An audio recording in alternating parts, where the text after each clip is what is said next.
All right, sorry for being delayed by 3 minutes.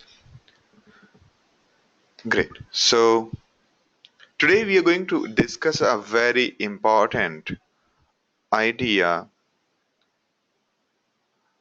Can, all right.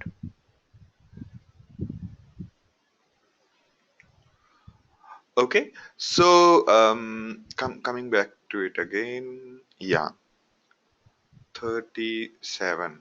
All right. So in this screen, it shows that the way we can query HBase is by using these scanners. It's a very straightforward API whereby we can only get the data in a sequential form.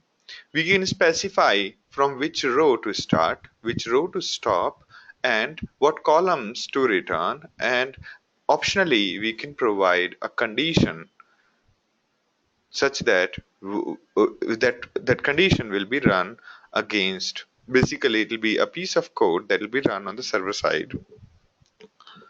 Okay, and if that qualifies, only those rows will be returned. Okay, this is get put kind of a API where we were trying to create a table the way whatever we did from the command line, same thing we are trying to achieve through the Java code. The code looks ugly and complex because it's not formatted correctly, and moreover, the Java code is generally a little bit more unuser friendly. Now coming back to it, so you can execute a MapReduce program in the same way the way you have been executing the MapReduce program usually. So the only difference is that you can use, instead of using a usual mapper, you could extend table mapper class.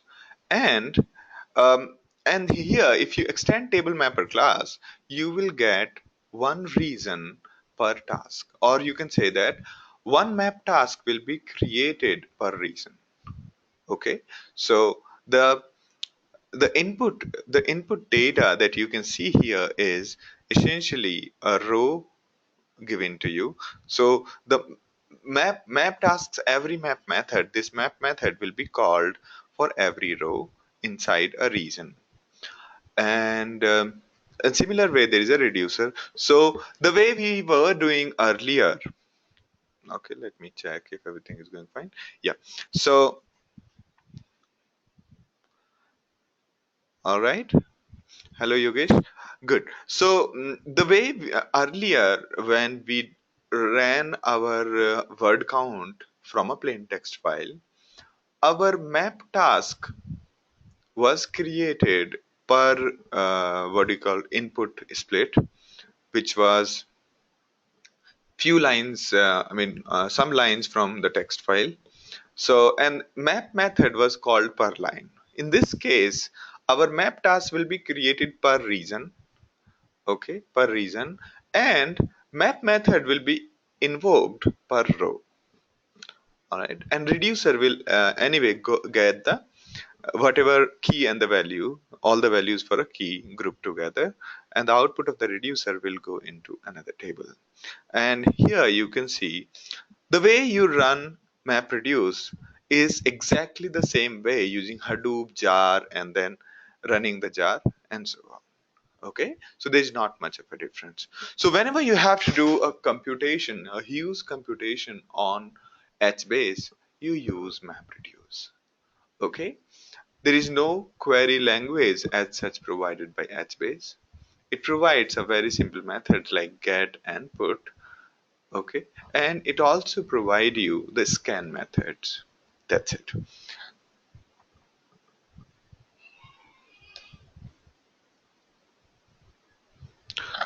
Ela's question is how will split work here? So every input, it's a different input split. It's called table input split. Okay, this table input split creates one single input split equivalent of a region. So map instance will be created per table input split, and it will be executed against every row. Map method is going to be executed against every row. All right. Now, So that was a quick overview of MapReduce. If you have to churn a humongous data, let us say you have huge data in the tables and you want to compute the page rank, right? In our earlier example, we want to compute the page rank. What are we going to do in that case? Okay, just give me a second. I will take out the mouse.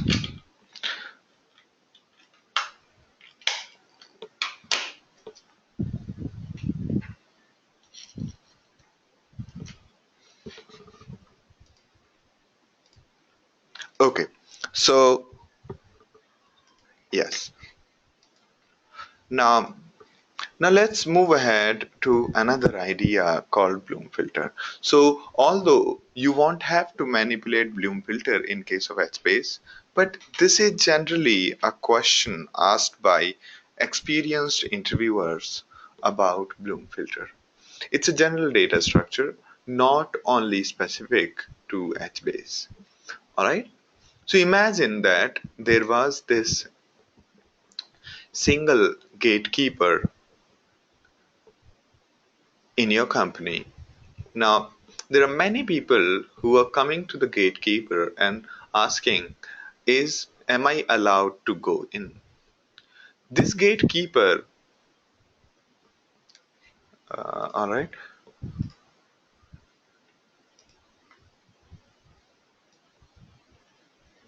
all right. So I'm going to discuss Bloom filter, all right, and so here I'm talking about. Let me try to draw it as we say it.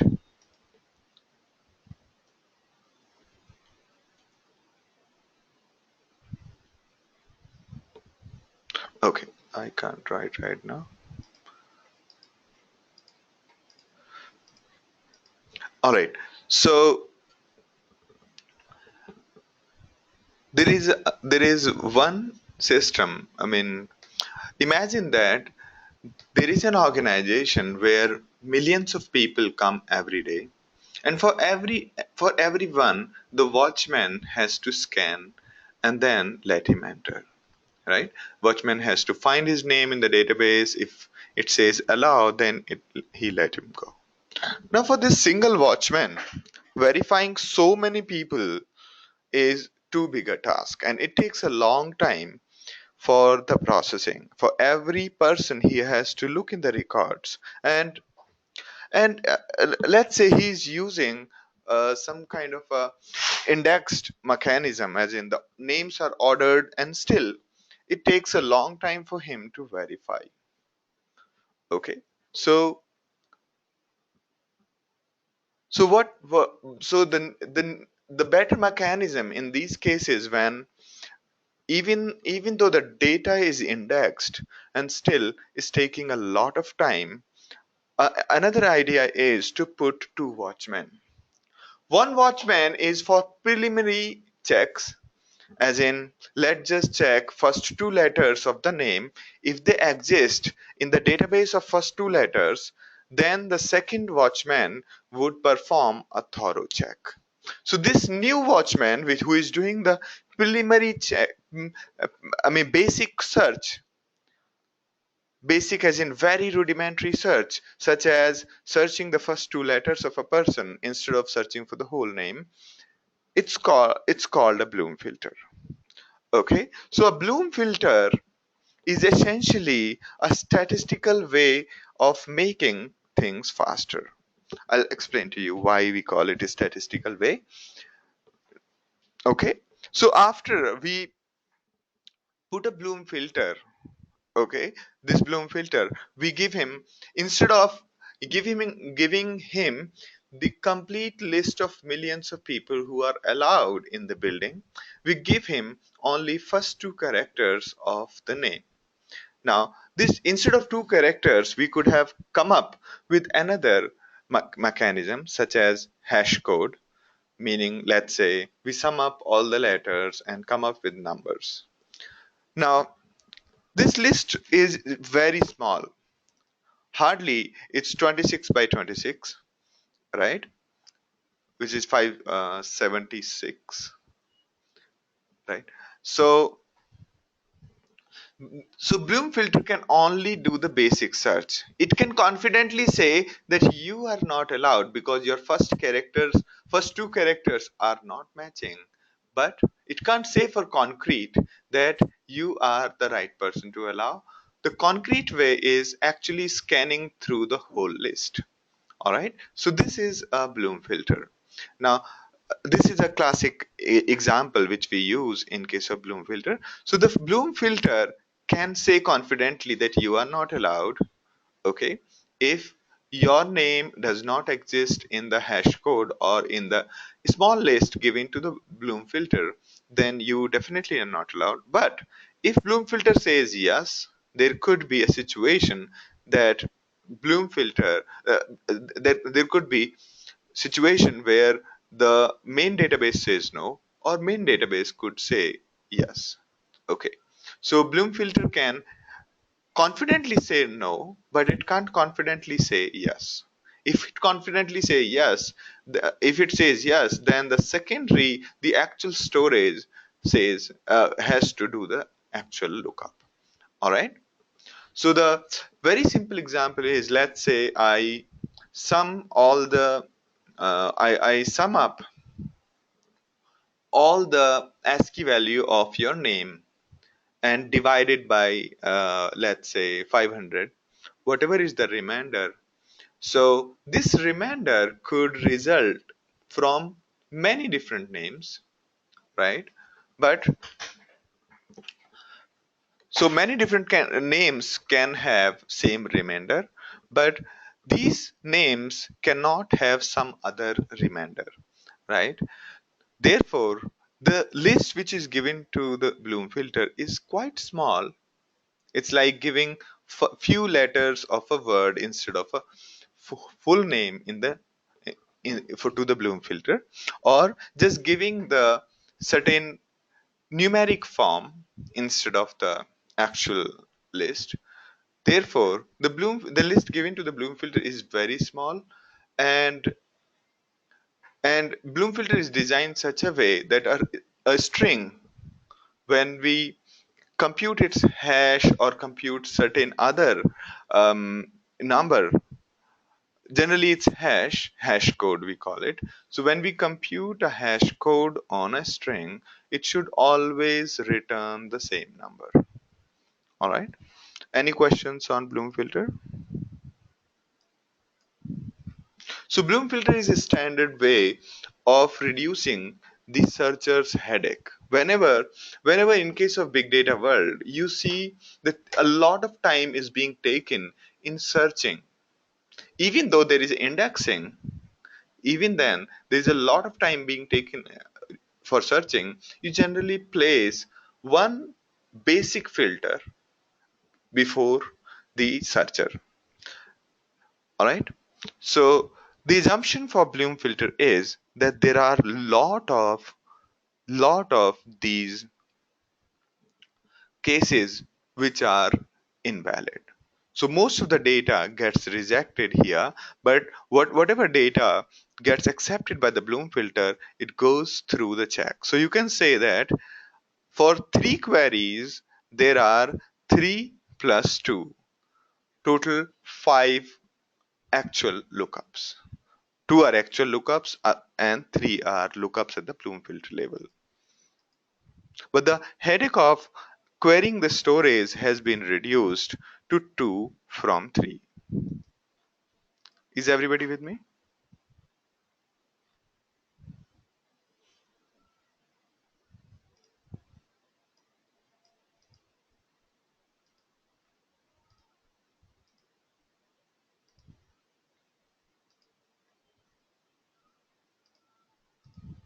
Okay. Ravi's question is, would you be able to give some real-time example? All right. So imagine that you have written, I actually faced it recently.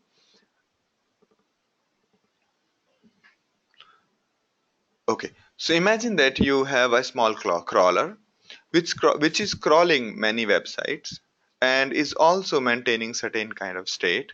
So every crawler, when it starts to crawl, it needs to quickly check whether some other crawler is crawling the same page. So since the crawler runs in many threads and many processes, so the quick way is to have a Bloom filter and look in the Bloom filter, because it can say confidently no, but it says even slightest, if the Bloom filter says yes, then you can check in the actual list.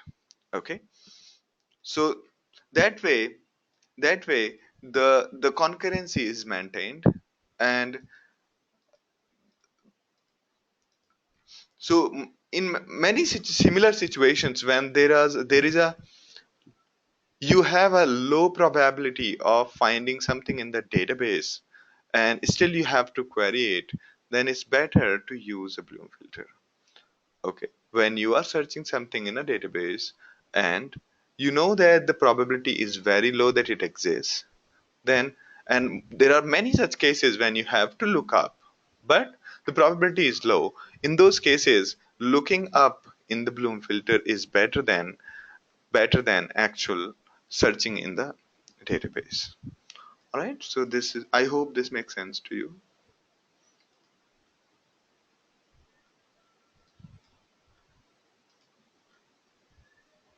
No, should I move ahead? Is it clear to you?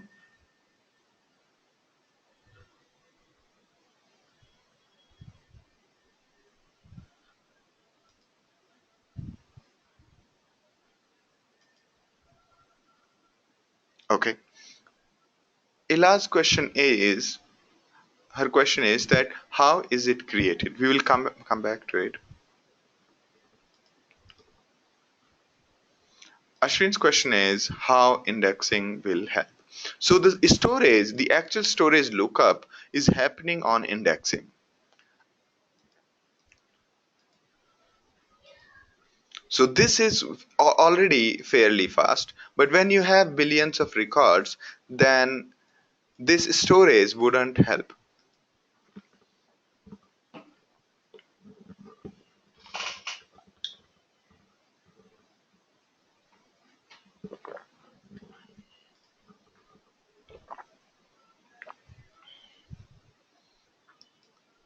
Next question is it also known as index created on certain column? You can look it up as a index, but it's not, because index can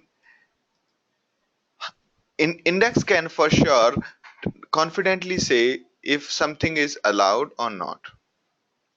Okay, something exists or not. But in case of filter, if it says no, then it's confident. If it says yes, then the actual storage need to be looked up,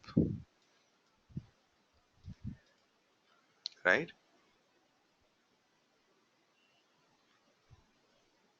Do I make sense, Lokesh and Yogesh? Ron, Ritika, Ravi, Prem, Liusong, Kulbir, Finny, Ashwini, Ashwin, Alan.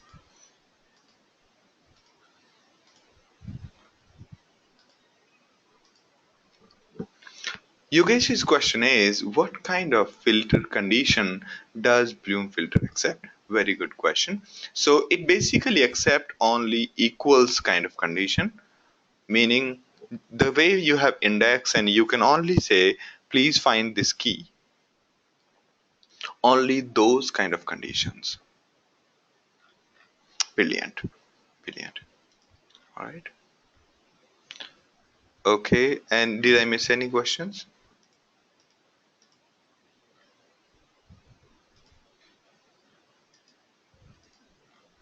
All right. Now, on a table, if you go to the web interface, you will see while creating table, you have advanced criterias to create a table. There, you can enable Bloom filter on per column family as well. Okay, so you can say that that the Bloom filter could be on row as well as column. Okay, and if there is none, the kind of column, the Bloom filter on every column family is none. Okay, meaning the search will be mostly the scan. Since HBase does not have an idea like indexing, Bloom filter is something which is used for quickly jumping to a particular value, right? So if you have Bloom filter on every row key, okay, so you can so that there will be only one index, I mean Bloom filter for every row key, and we will whenever we are looking for something using row key, we can quickly retrieve it. Okay, we can quickly retrieve whole row key. But if you have on row as well as column, then there'll be for every row there'll be many entries for every row key, every column family, and every column name will be added to the Bloom on every insert. Okay, meaning when you look for a column as well as a row, the whole process becomes faster in the second case. If you are only having the row key based Bloom filter, then the process of searching on row key is faster. But if there are a million columns, then you will have to go through the list of the columns for every row. That's a direct scan. But if you have a row and column Bloom filter, the process of looking for this value becomes faster. Alan's question is, so this is used as a field constraint. So it is used to aid the searching for a row key. It's used for searching for a row key or a row key and a column value. So it is used as an aid for searching for the values. Lokesh's question is it kind of added caching? Yes. So Bloom filter acts mostly like a small cache and which is fairly faster.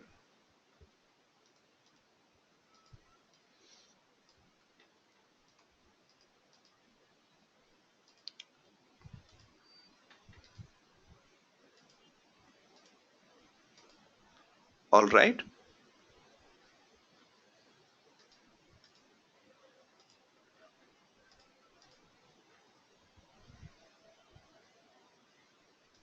Ashwin's point is that explanation on the slide is confusing. Can you explain pictorially? All right. So let's try to, how can I quickly use pen, lighter, spotlight. Okay. What is, do we have, all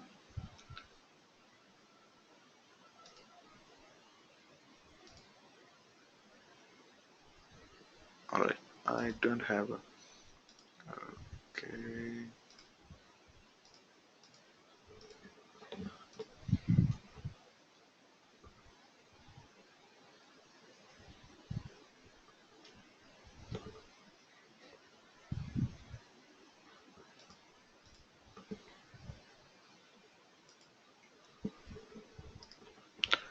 Okay, let me try to draw it.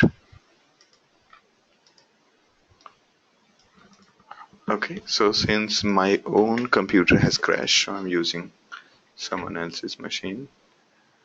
Okay, so if let's say you have a table, okay, and this table has many rows, okay,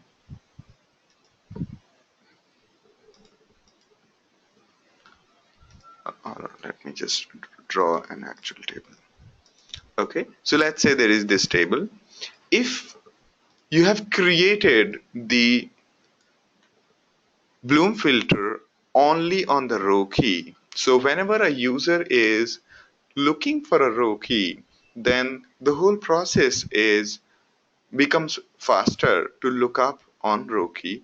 But if users are looking for a row key and a column key, then a better way is to have the row column Bloom filter. Okay, that's what I meant with.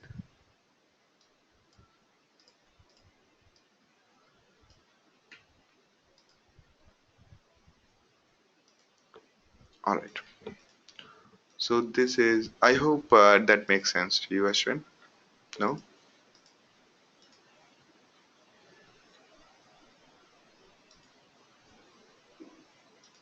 Now, next question is,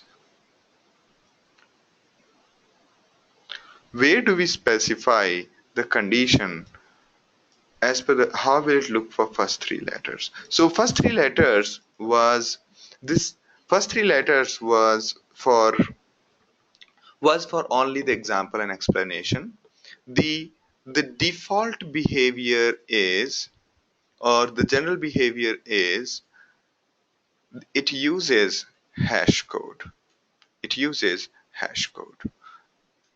Okay, so every language has the implementation for a hash code starting with C, Java, and Python. So every string or every data is converted into a hash code, and then and then and then based on that number, so many strings can result in the same hash code, but every string will always result in the same hash code. It won't have some other hash code. All right. So Ashwin's question is, we need Bloom filter in the column family as well. We need Bloom filter in the column family also. Not really. So the way you basically, whenever user is looking for something, they are generally looking for a row and a column.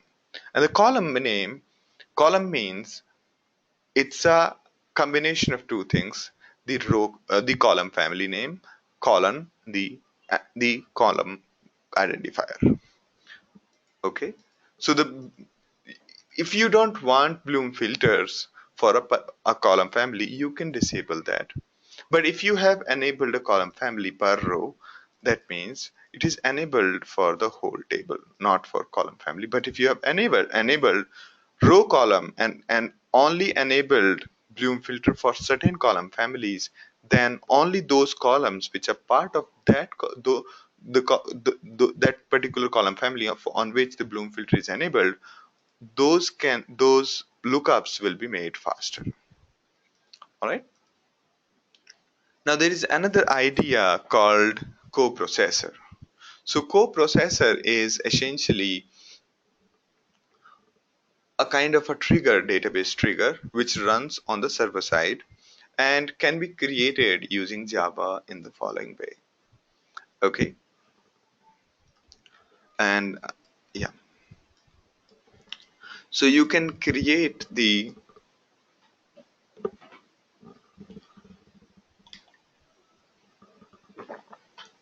All right, so all right, let me take a step back again and explain what does it mean by a coprocessor.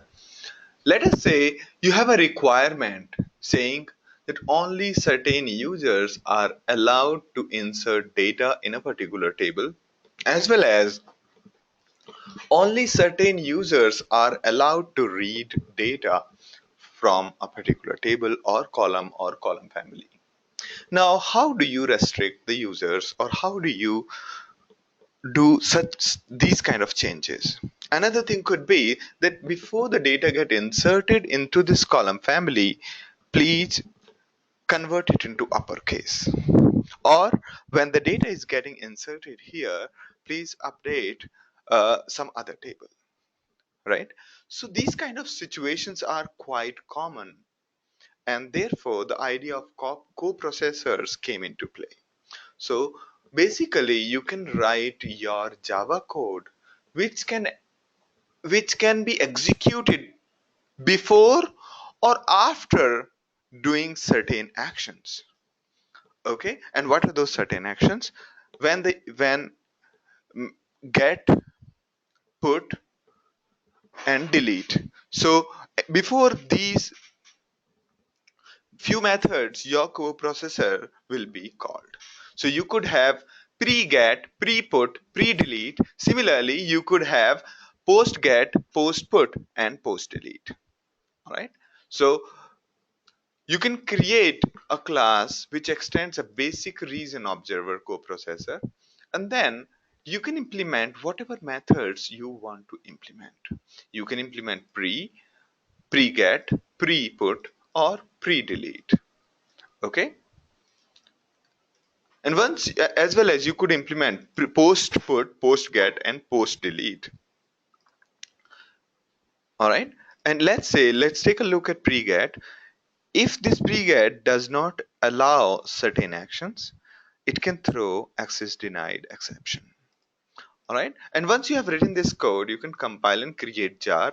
And the easiest way to do is that you copy, you first add its name to hbasesite.xml, and then make it available in the libs folder. But that's actually a big task, because in a cluster, changing this config is not allowed for any developer, and even the admin would not like to do it, because if you change this, HBase server will have to be restarted, and that's not acceptable. And therefore, the idea of this way came into play. So you essentially create jar and upload it into a table attribute. Okay, you you basically put it in a column, especially named column. Okay, called, let's say, test, and then the value is set in this following manner. Okay, so once you upload it there, then so here you first create a path, and then you create a table, and then you add a column family like this, and then you set the name of a column in this following manner. Okay, so you can see that the table descriptor which we are creating, we are adding a value like this. Okay, and then you create such a table. So for this table, for this particular code will be executed whenever a pre-get is called. All right, so these are coprocessors. Coprocessors could be uploaded in two ways. One, you put in the common libraries folder and then mention it in HBase site, which cannot be done in a running server. Therefore, you can use this method to upload the jar into the table attribute itself and then use it. Okay.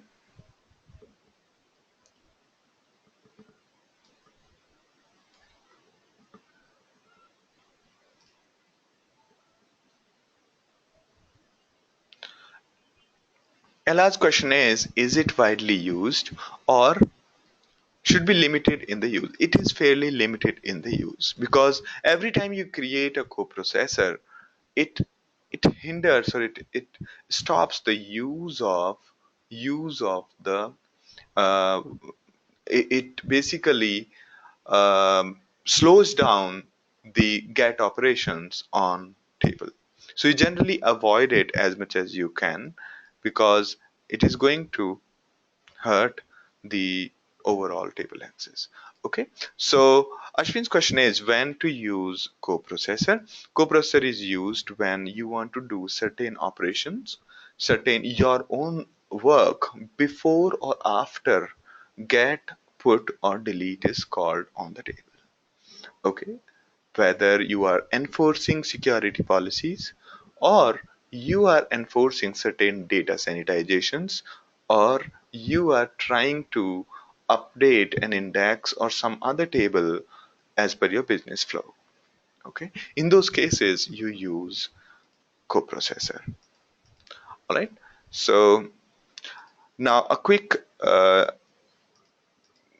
demo of the REST interface. So you could, yeah.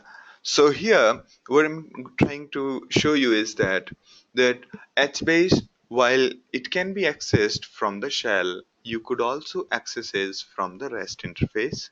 A REST interface is a URL scheme. Like, for example, when we talk about a URL, this is how a URL is defined. The first portion is scheme. Scheme could be HTTP, HTTPS, FTP, FTPS, colon or SSH or rsync, colon slash slash, that's the separator, followed by user colon password. This is optional. This whole part is optional. And then the URL.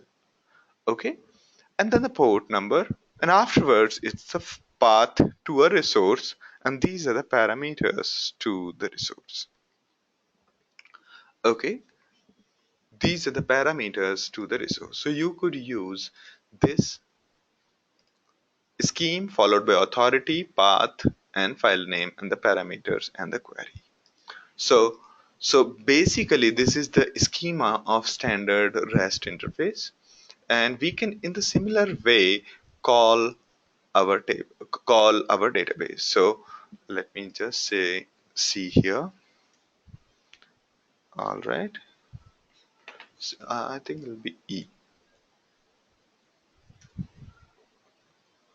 But first I have to run my server. Okay. Let me open nobigdata.com, or let me open CloudXLab. Am I logged in? I'll just log in using Google. Okay. So here are my lab credentials. And okay, how come the okay.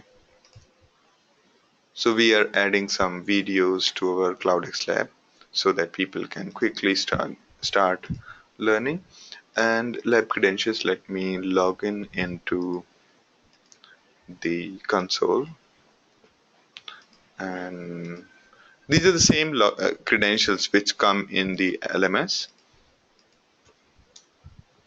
All right. So here, let me start the HBase REST interface by saying HBase REST start -p 1555, which means start the REST interface at this particular port. Okay, so what's the server name? e.cloudxlab, and let me just check if it is running the REST interface.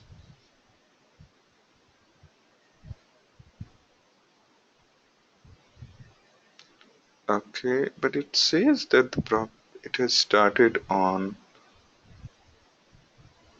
8085.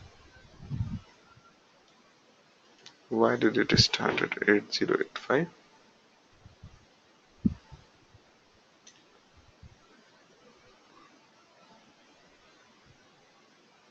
Now it has started. Let me just try again.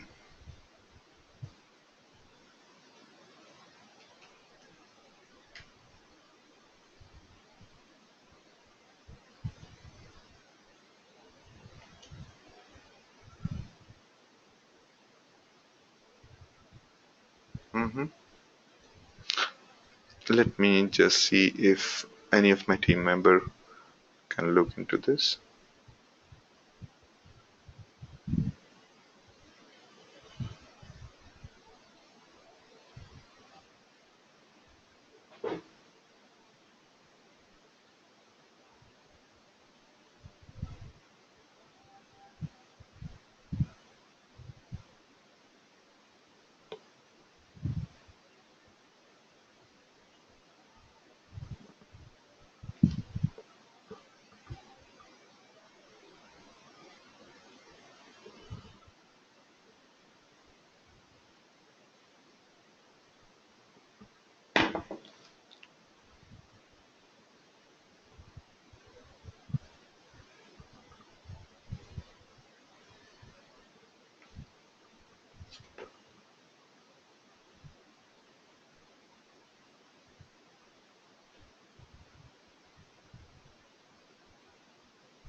Let me just check.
All right. So looks like the firewall is not allowing on this server, but never mind. So we can try, say 8081.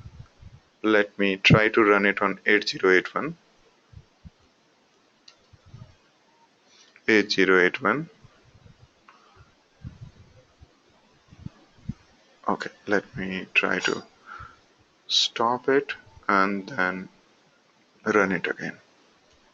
8081.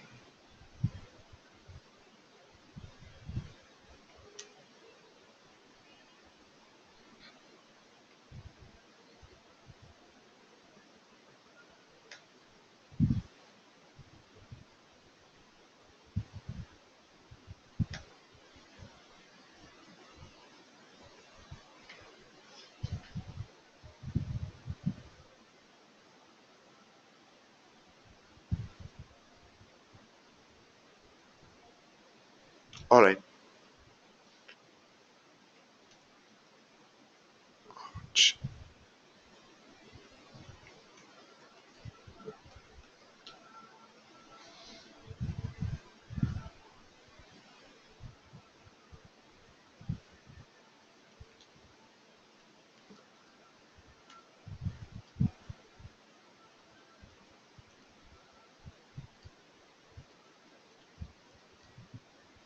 Let me try to use this and good. All right.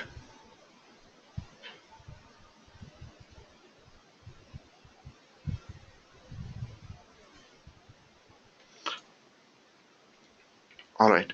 So since it's working here, but it's not being accessible from outside, that means that it's not allowing. All right, never mind. So maybe we have to look at the console. So the objective of the exercise was that when we start an HBase server with the REST interface on, then you can actually call the URL instead of executing commands. Now, why is it important to have this REST interface? So if you are running a website, then your website can make the JSON call to the HBase and then get the data from the server and show it on the web page without having to run any other web server which is calling some Java code. Instead of that, we could simply run a web REST interface and call that REST interface from our HTML or you can say JSON calls. All right. So that was the objective of the REST interface. Okay.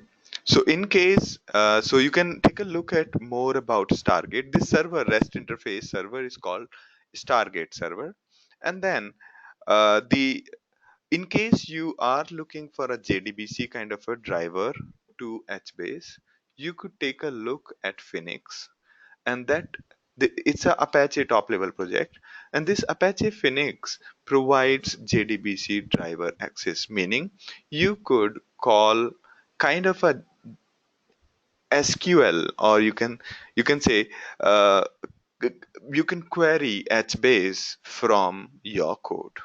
So that's why this project called Phoenix was made. All right, that's pretty much on the HBase side. Now there are few questions from Ashwin.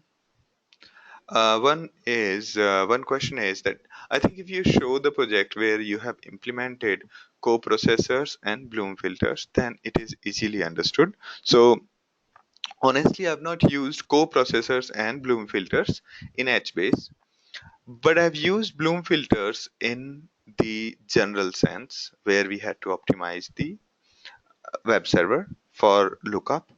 And regarding co-processors, that's a kind of coprocessor is more like is little special cases. So I've covered it so that you know it clearly.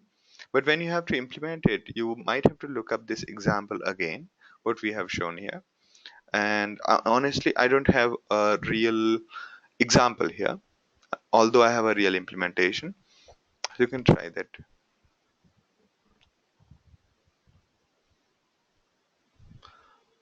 So Ella's question is, so this is without HDFS in play. So HDFS is kind of, kind of, kind of hidden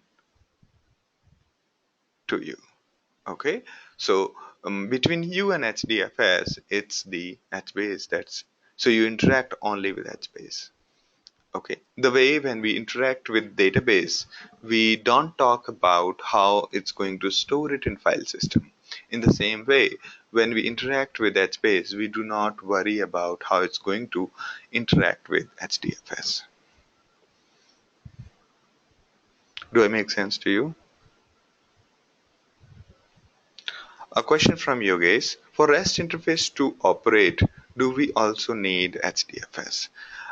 So REST interface will call HBase, and HBase internally will access files from HDFS. So you do not need to worry about this part. You only need to worry about these two parts when we are talking to HBase.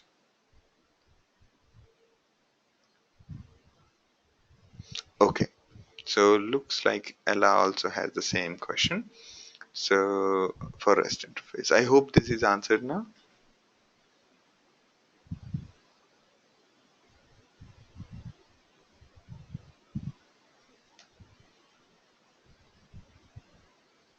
So for this, without HDFS in play, so internally this is what happens.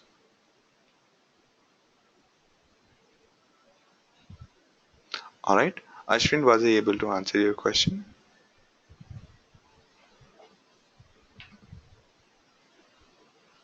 Okay,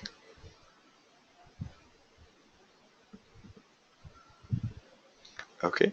A general question: REST interface is supported by any other database? Yes.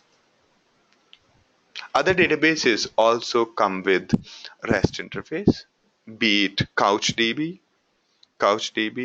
and I think MongoDB has also a REST interface layer. Similarly, the other databases I remember, for example, EC2 and few more, they all have a REST layer. Okay,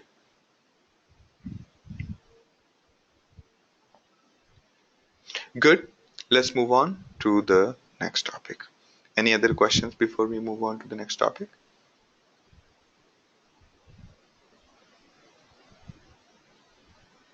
No questions? All right.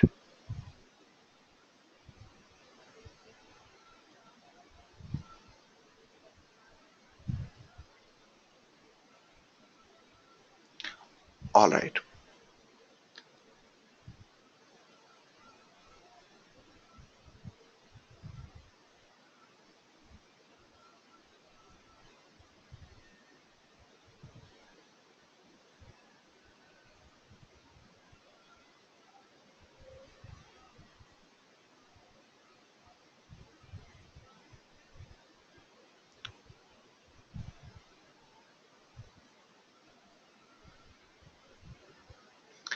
Another question. It's most useful with column-based DBs? Not really, not really. It has nothing to do with column-based DBs. You can say that it's good with NoSQLs. Okay, so not every NoSQL is column-based DB, and also REST interface is a general interface. And in today's time, because these databases are fairly new and they try to cater to the newer use cases where people are trying to build web applications, and almost every web application has to access the data. So that's why all the newer web servers tend to provide a REST interface.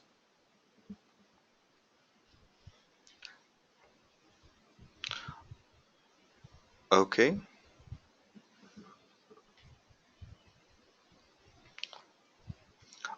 Next question is also all the concept with HBase, will it be common with other column-based databases? Some of them will be, like we talked about CAP theorem, and we talked about the querying part like MapReduce, and we also talked about Bloom filters. These ideas are generally similar, but every database has its own way of querying, be it MongoDB or some other.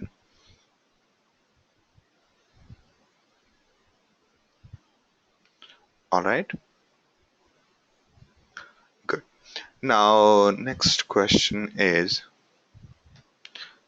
from Lokesh. The question is that so it is used, the REST interface is used with RDMS too. Some of them do. Okay, some of them do, but I'm not aware of actually even the MySQL. There would be some secondary components which would be providing the REST interface. Okay, so okay, and about the Bloom filter with RDBMS, generally RDBMS do not provide Bloom filter because they do not foresee that amount of data which would impact the indexing as well. Therefore, MySQLs do not, or any other SQLs do not. But you can create your own Bloom filter on top of these. Okay, from the data. Question from Yogesh.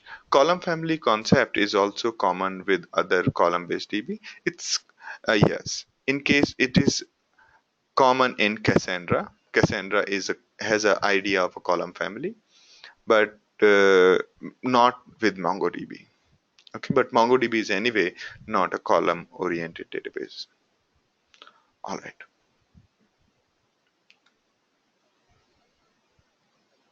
On the broader level, when you have hundreds of millions of data rows, then you go with HBase kind of database. Otherwise, you stay with the normal NoSQL database, or MySQL will do a good job.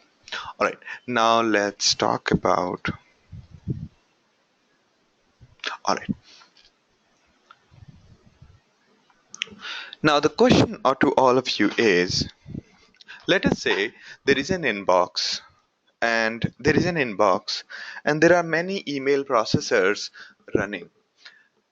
Now these email processors have only the read-only access to the mailbox, and what you want is that none of these email processors should be processing same email.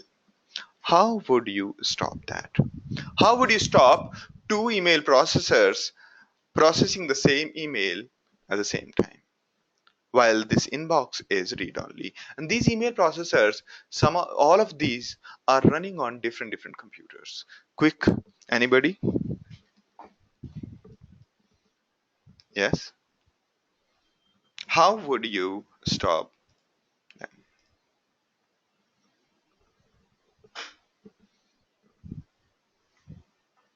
Okay, Lokesh says that we will have preprocessor to check if it is read. Okay, but where will you mark this? because these email processors cannot mark an email as read only.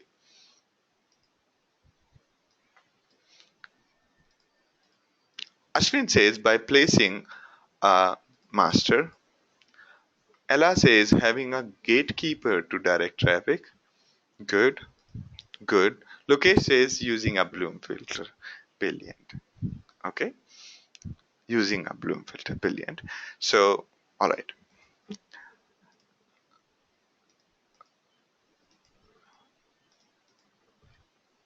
all right. Good, great. Now the question is here that this access from email processor is extremely fast, meaning these email processors are reading the data at, say, at a very fast pace from this central machine. Now, there are high chances that there are conflicts between the two email processors. Okay, and that's why you would need, as you have said, that we by having another master, we could have another database kind of a system, right? Let's say we have a database and we have something called under process. Now, this could be a database or it could be a file system where we create certain amount of flag or data saying that this particular email is under process.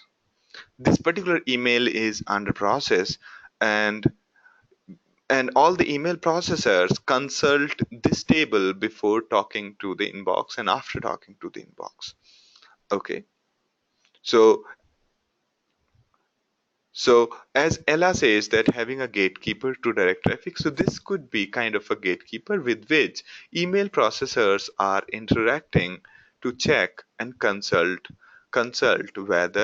the whether a particular email has been read, right? So earlier when we had kind of a Java machine, concurrency between two threads, this is called concurrency conflicts. So concurrency between two threads were very easily achievable by placing locks. But the moment you have two Java virtual machines in which the processes are running, you cannot use the locks, right? You cannot use the construct provided by Java because those construct stop or are meaningful only if the the threads are running within the same JVM or same machine. If two things are parallelly happening from different machines, then the construct provided by JVM or any other programming language are useless. You need a central third party to interact to, such as a database. Now, when you have a million email processors, or you can say thousands of email processors parallelly processing at a very fast pace, then this central agency need to be really robust. It need to be really robust so that it doesn't crash, it doesn't lead to conflicts, it doesn't forget, it doesn't update, it doesn't have the inconsistencies. And that's where the challenge starts. The coordination between hundreds of thousands of processes in parallel is a difficult task to achieve. And and this is where the high end load balancing system came into play. But when that load balancing even became further and further more demanding, most of the load balancing systems became a kind of bottleneck. And that's where Zookeeper came into play. Zookeeper is a great service for this coordination. The work of this particular machine is done by Zookeeper. Okay, so Zookeeper is kind of a central agency or a gatekeeper with which everybody would consult before doing things. Okay, whether there are salespeople who want to make sure that no two people are making calls to the same person, they will also keep their information that I am calling this guy And before calling, it will consult Zookeeper that is somebody calling this guy? If not, then it'll make its entry and then make a call. Similarly, if Similarly, if there are many email processors processing emails, every email processor before picking up an email will consult this saying these are the 100 emails out of which emails are not being processed. Okay, give me those. And once it has figured out that these are the emails that need to be processed, it marks it in the same database saying, hey, I'm processing these emails, don't don't try to process them. So, a coordination between many processes together is the role of zookeeper. And why we are discussing it here? Because the zookeeper itself is a distributed service. To achieve to achieve a million users concurrency is a very challenging task, and that's what zookeeper achieves. So today we are going to discuss few very interesting concepts which you will actually like, and such as elections, such as it's going to be quite interesting for everyone, and then we will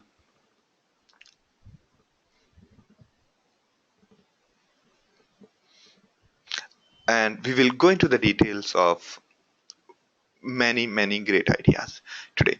So Ella's question is, does zookeeper work in memory?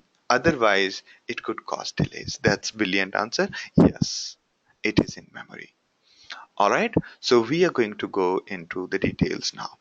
All right, so so what is zookeeper? Zookeeper is for coordination, and it's distributed for distributed application, meaning when there are many applications or many instances of a same application working in concurrency on thousands of machines, then when it has to interact or make sure that there is a coordination, then they talk to zookeeper, they all talk to zookeeper.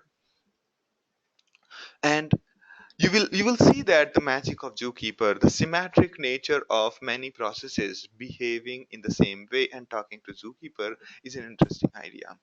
Now, it exposes a simple set of primitives which are very easy to program too, so that so that users see it like a folder structure, the way you have a file structure where there are folders and folders inside files and so on. Here it's a tree structure. There are nodes inside nodes, and every node has the data. Okay, so it's used for synchronization and configuration maintenance and coordination service that does not suffer from race conditions and deadlocks. All right, now, it's if you want to install it in a single mode, it's very straightforward. You can just download it and start it. It will run. Or you just to interact with Zookeeper, you can just take a look at Zookeeper client, and that should be good enough to start with. Looks like I have closed the CloudX Lab. Let me open that. Okay, so for us, I mean, setting up Zookeeper is something which is far beyond this small introduction on Zookeeper. So we are going to go directly into the using it. Okay, so let's just open the console.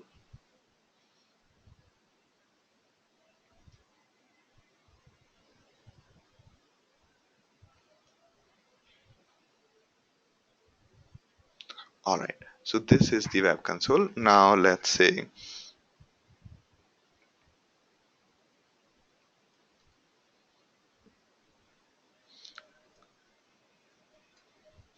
all right, so this is the Zookeeper console.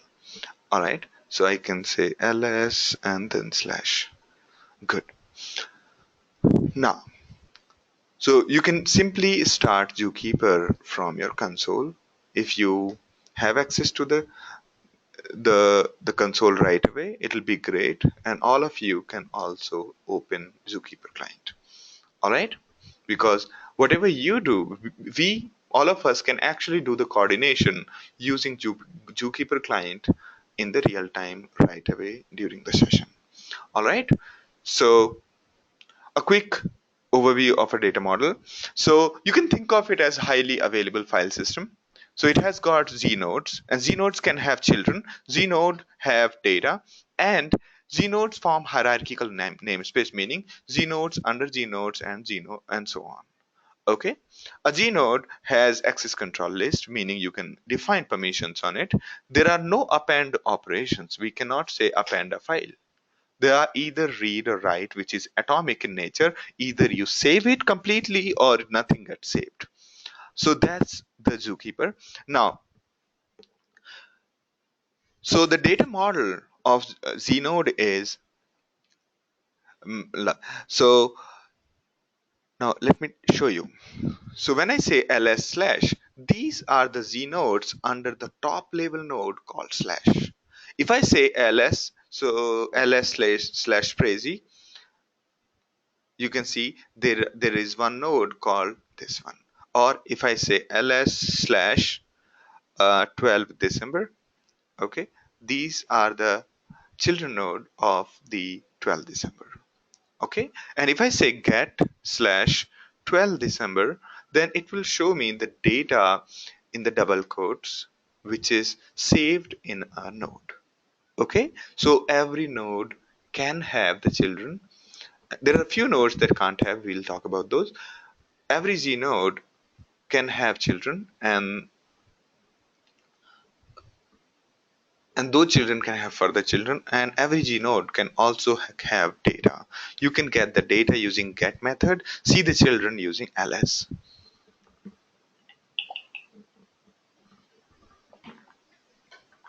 Okay, so it's a classic tree structure. Now there are many different kind of Z nodes. One is called persistent. It remains there until you delete it. Okay, so all the nodes, the way you create a, let me just create a node called APR9. Good. And let me see if it is there. It's created or not. It should be giving an error. Okay, let me say APR9. Let me put it some random data. Now it says that it has created my node called APR9. Yes, now it has created. Now I can say get APR9. You can see only some because it's not a valid JSON data. So we will say, let me put double quote. Okay.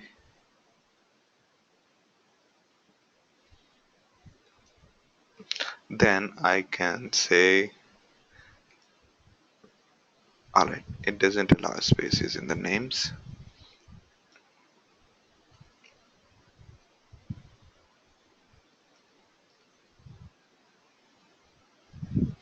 Alright, never mind. So it doesn't allow, it has to be a valid JSON. This data has to be valid JSON inside the double quotes.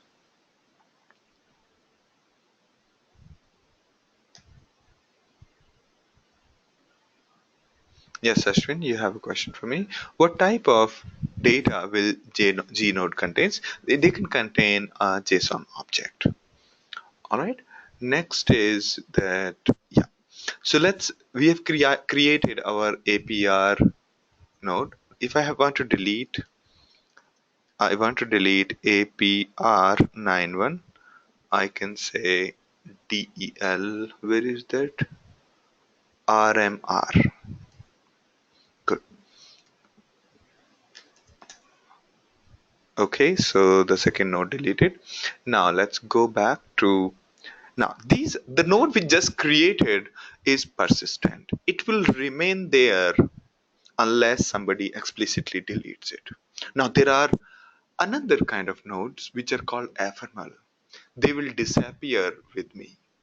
They'll disappear as I exit the shell. Okay, so we could create instead of my node, we could say APR9, and then I say this node is going to disappear as I exit.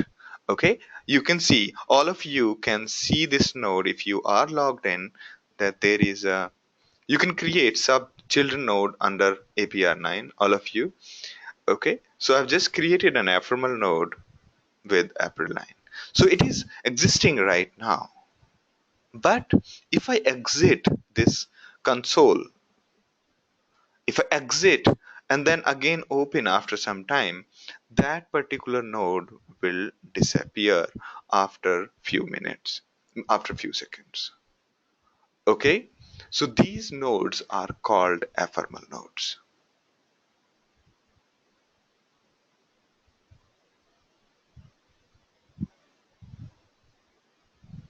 All right. So Ila, I will explain that JSON a little while later. Don't worry.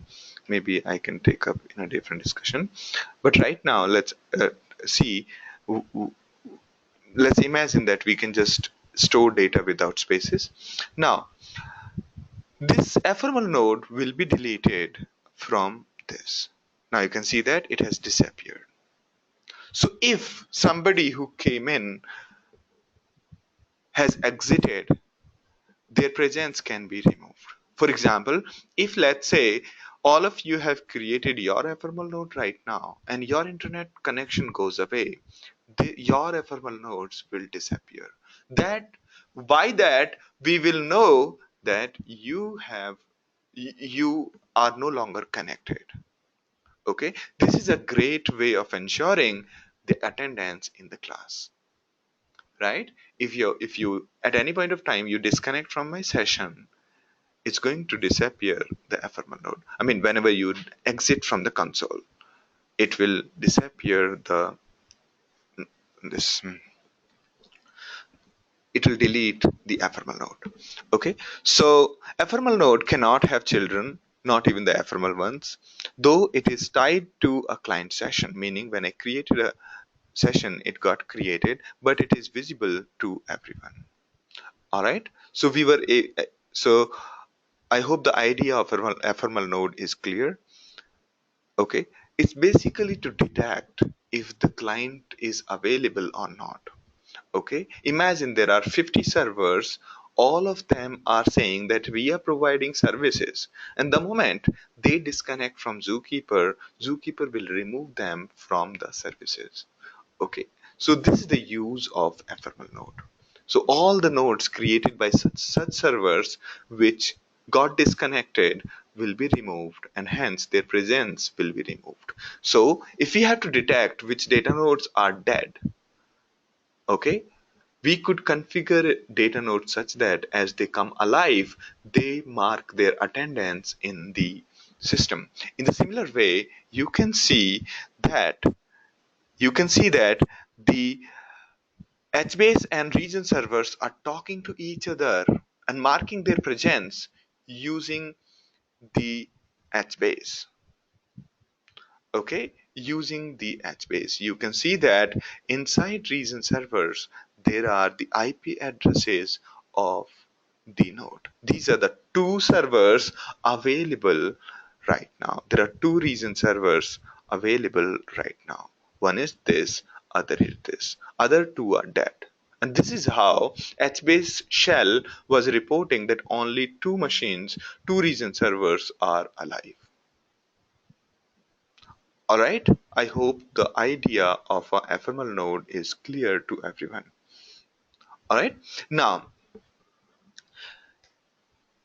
when the coordination is required, there is one more important idea that comes into play where we need a sequential ID, be it a support system, where ticketing system, where we need a sequential ID. Okay, be it any other system where we need to have a number dedicated for every user. In all those cases, you could create a node which has the sequence number. Okay, so the third kind of Z node is a sequential node. This sequential node can be created by providing only the prefix.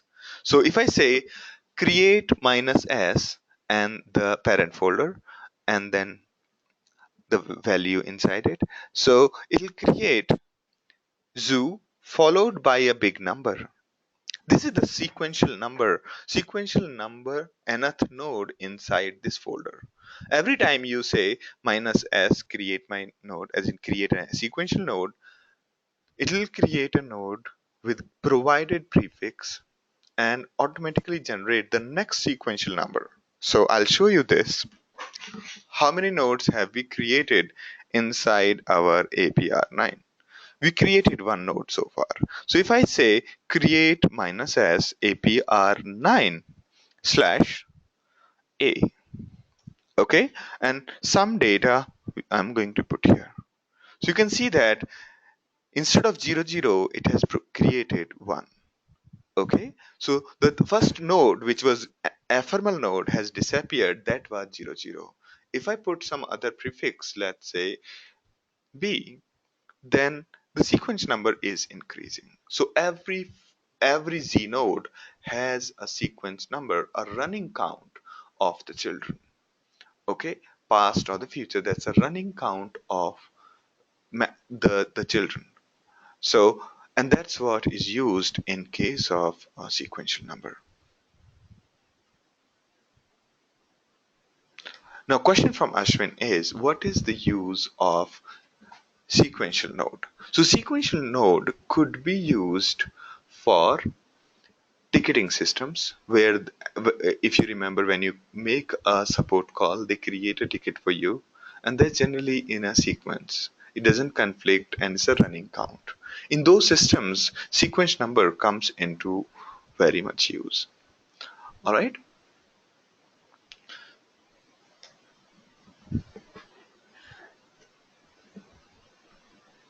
All right. Now the interesting part. So to achieve all of this, the architecture of Zookeeper need to be understood.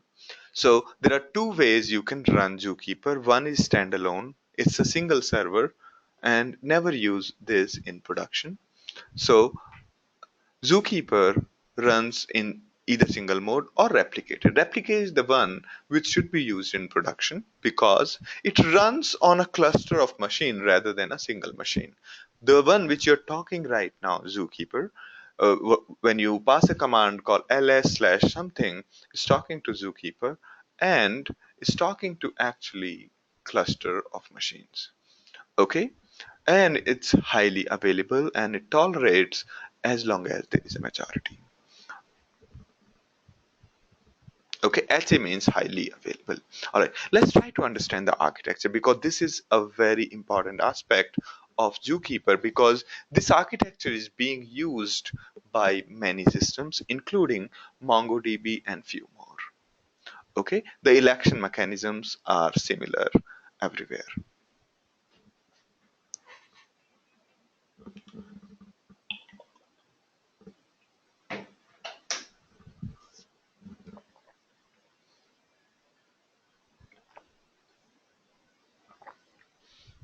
All right, so first of all, Zookeeper is not a single machine. These are bunch of machines who we call ensemble. These machines are part of the group of these machines is called ensemble. And when they are turned on, when you switch these machine on, the first thing that happens is the leader selection. All these machines talk to each other because they know the IP addresses of everyone, and when we turn each of the zookeeper on, each zookeeper knows about other zookeepers and so on. So these machines, after talking to each other, they start an election process based on number of pings and based on the what do you call the latest data, which one is having the latest data. Now these machines after election choose a distinguished leader, and rest are called followers. There is one machine which is called a distinguished leader, and rest are called followers. And this phase is finished when majority synchronizes their data with the leader. Because leader has been selected based on based on the latest updated data. Okay, therefore all other machines, if they are not already synchronized, they will synchronize their data with the leader. All right, if at any point of time leader fails or majority fails. What does it mean by majority? Every time we use majority means more than 50% machines. Okay, majority does not mean participating in the election, but majority means the machines which were configured in the beginning. If you had 50 machines in the beginning and only 20 have participated in, if you have 50 machines in your ensemble and only 25 have participated in election, then that election is invalid because majority is not there. Okay, so machines have to be in majority. Okay, whenever I say majority means more than 50% of the configured machines. Okay, more than 50% of the configured machines in the ensemble. All right, when we started that, the leader fails at any point of time, remaining machines would hold an election, and this election takes around 200 milliseconds. If the majority is not available at any point of time, the leader steps down. So these are very important ideas, and why these are, we need to understand these. Okay, so this election, unlike our name node master, you remember our name node master, whereby master was doing everything. Here, that's not the case.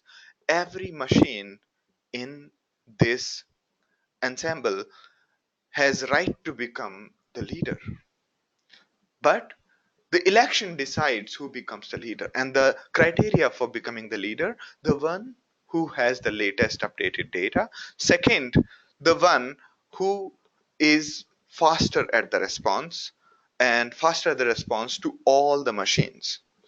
Okay, so so and the leader, whosoever becomes the leader, he only accepts the only he accepts the rights. Rest cannot accept, the followers cannot alter the data. It's only whenever you say ls slash something, then any follower can respond to it, but only create, if you are, if a user is passing a command like create, and this command goes to a follower will redirect the user to the leader can only alter the data.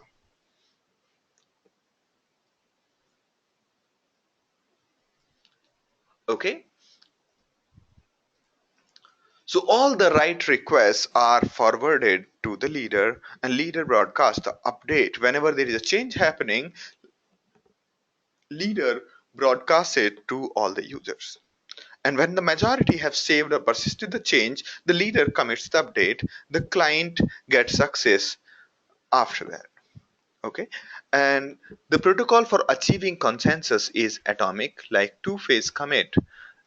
And machines write to the disk before writing to the memory. Okay. Before writing to the memory, they write to the disk, which means every change is persisted.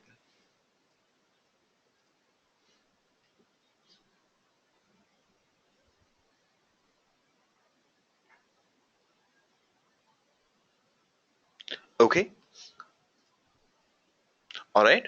Now, a question from Ashwin. Question from Ashwin is, can you please explain, if 1 lakh mail will come to Zookeeper, how will it have the records in Zookeeper, Znodes, and how will it distribute to different servers?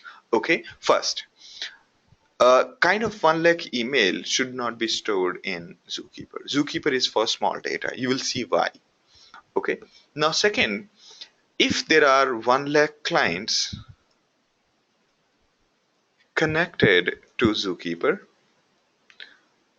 they can store the data in Znodes as per their need. Okay, so that imagine that we have we have created a top level node called mail processing system. Okay, mail processing system, or MPS. We call it MPS. Okay, so when we started the process, we created MPS. Now every time a client is coming, I mean a user, every time a mail processor is processing an email, they're creating an entry here with the unique email identifier, okay, and the IP address of processor, okay, IP address of the processor, and this is ephemeral node, right? Because in case this processor who was processing it dies, then this node disappears, and we assume that that particular email has not been processed.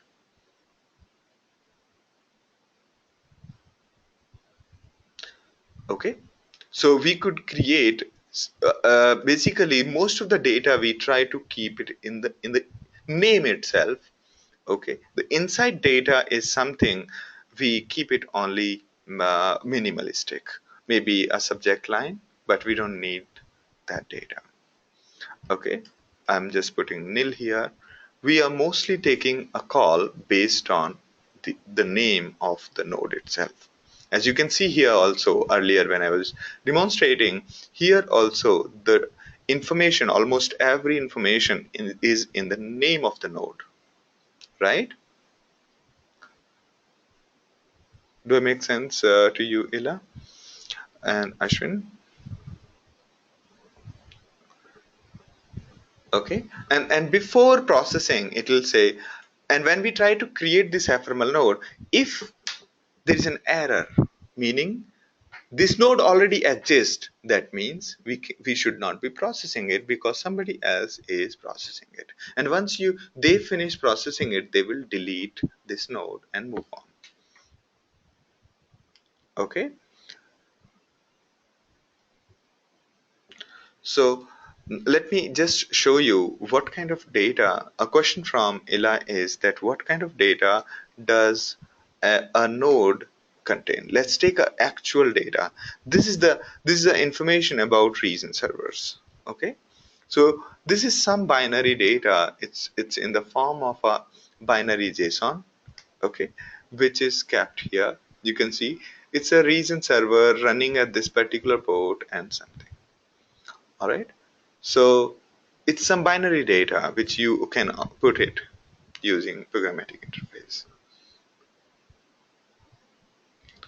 All right, you can see there is something called ephemeral owner. That means this node is ephemeral and will disappear when this machine disconnects.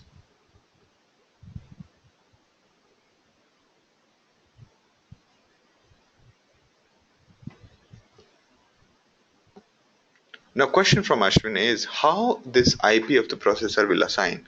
The processor itself knows its own IP, and it is the duty of processor. Okay, the way you can see the machine who has created this has put its own IP. It's like writing your name. It's like writing your name on somebody's desk. Okay, so you know your name, you can put your name here. All right, similarly this IP address, which is one of the reason servers have created their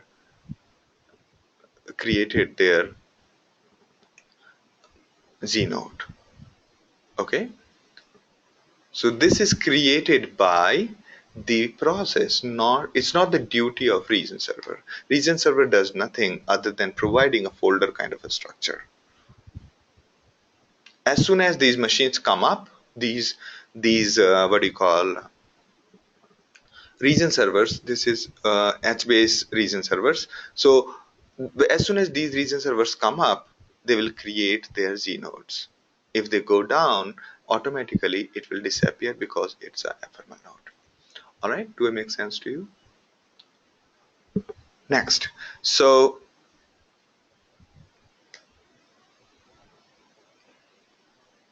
all right, so basically the most important thing which we understood, that here anybody can be the master. It's like the department in your college department, anybody could become HOD, any teacher could become HOD based on certain election, right? But the most important part here is that at least 50% nodes should be available. If more than 50% of the node is available to vote. Ashwin's further question is, if the node is having only the name of the email, where will be the body of the email? Okay, so where why do we need body in case of the coordination? Body can be read from the actual mail server. This is just for the coordination. Okay, this is just for the coordination. You will have to read the actual data from the mail server. If you try to put the body, the whole email into Zookeeper will become completely useless. I'll tell you why. Because you should not be putting big data inside Zookeeper. All right? Do I make sense to you?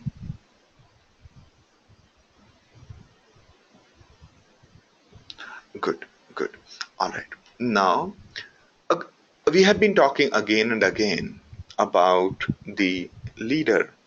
Let's take a look at this. If you have three nodes A, B, and C, where A is a leader and A dies, will somebody become the leader quickly? Anybody? Do you think anybody will become the leader after this? After the the machine A has is crashed or has been disconnected? Eli is saying and Ashwini is saying no, but why? It's so when we say majority of three is two, right? Two is a majority in three.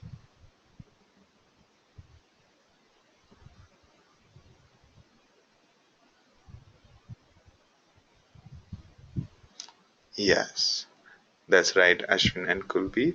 So, so two is a majority. Alan's question is, can a node vote for itself? Yes, it can vote for itself.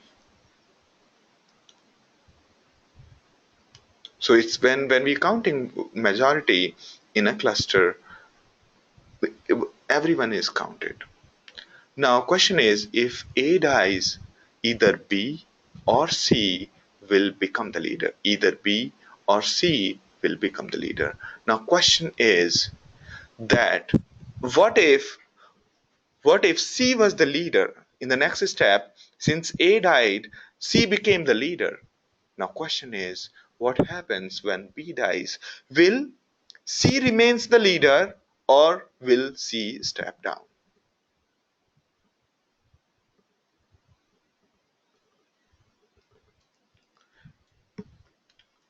Kulbir's answer to the previous question is good. The one with the latest data between B and C will become the leader. That's correct. So if B dies at this point, the C will not remain the leader because C notices that only one node out of three is alive. Therefore, majority is not there. So C steps down. And that's true even in MongoDB, Zookeeper, and other systems where a similar models are followed.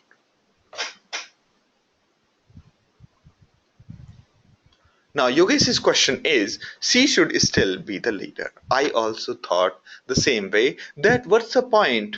We still have one third machines available. One out of three machines are available. Why is it stepping down? When somebody steps down from the leader and there's no leader, the whole cluster becomes read only. We cannot have write request, but read request will be served.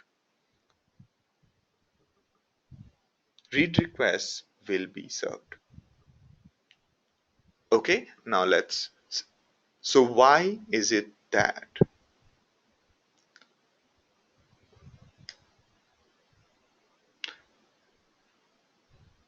Okay, so let's take a break at this point. Think about it. Why do we need majority? What's wrong with just C remaining the leader happily and accepting our change requests?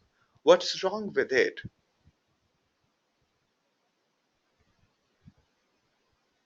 C was the leader, C was the leader, and C was accepting all the changes, and B is dead. C was the leader, B is dead. Who was not the B was not the leader, and B is dead. So C steps down. The question is why?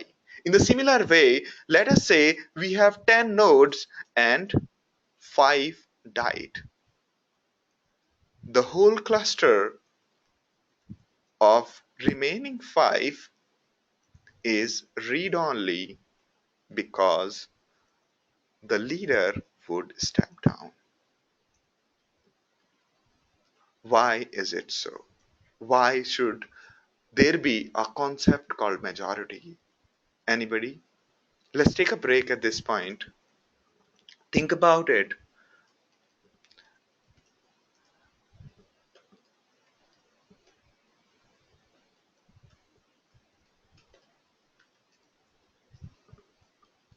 Okay?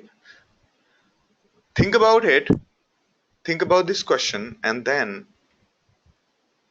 we will discuss it.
All right, so let's start.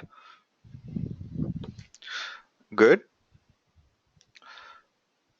All right, are you able to hear me clearly?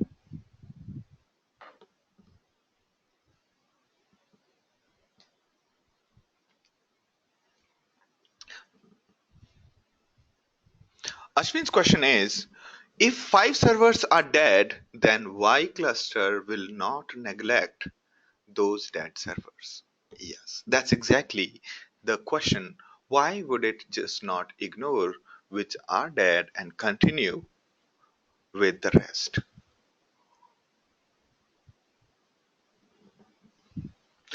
Kulbir's answer is, if we lose the majority and still continue with one node, I mean, it's we're talking about the first case, okay?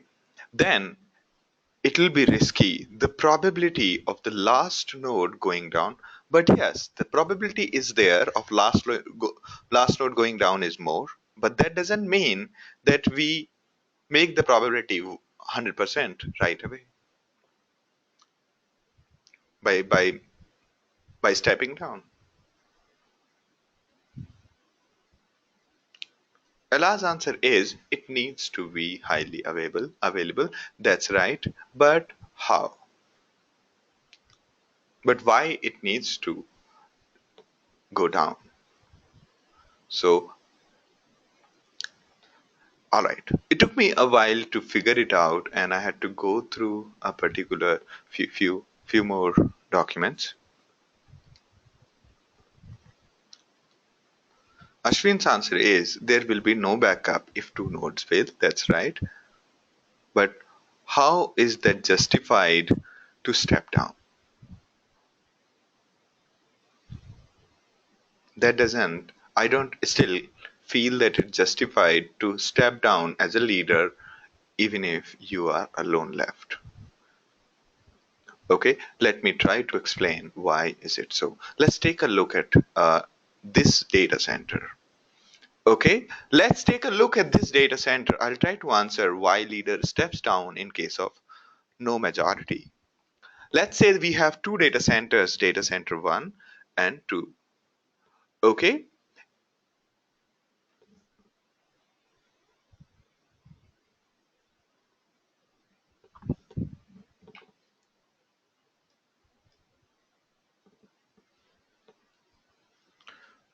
Lukash's point is leader does the updates, but followers only do the reads. That's right.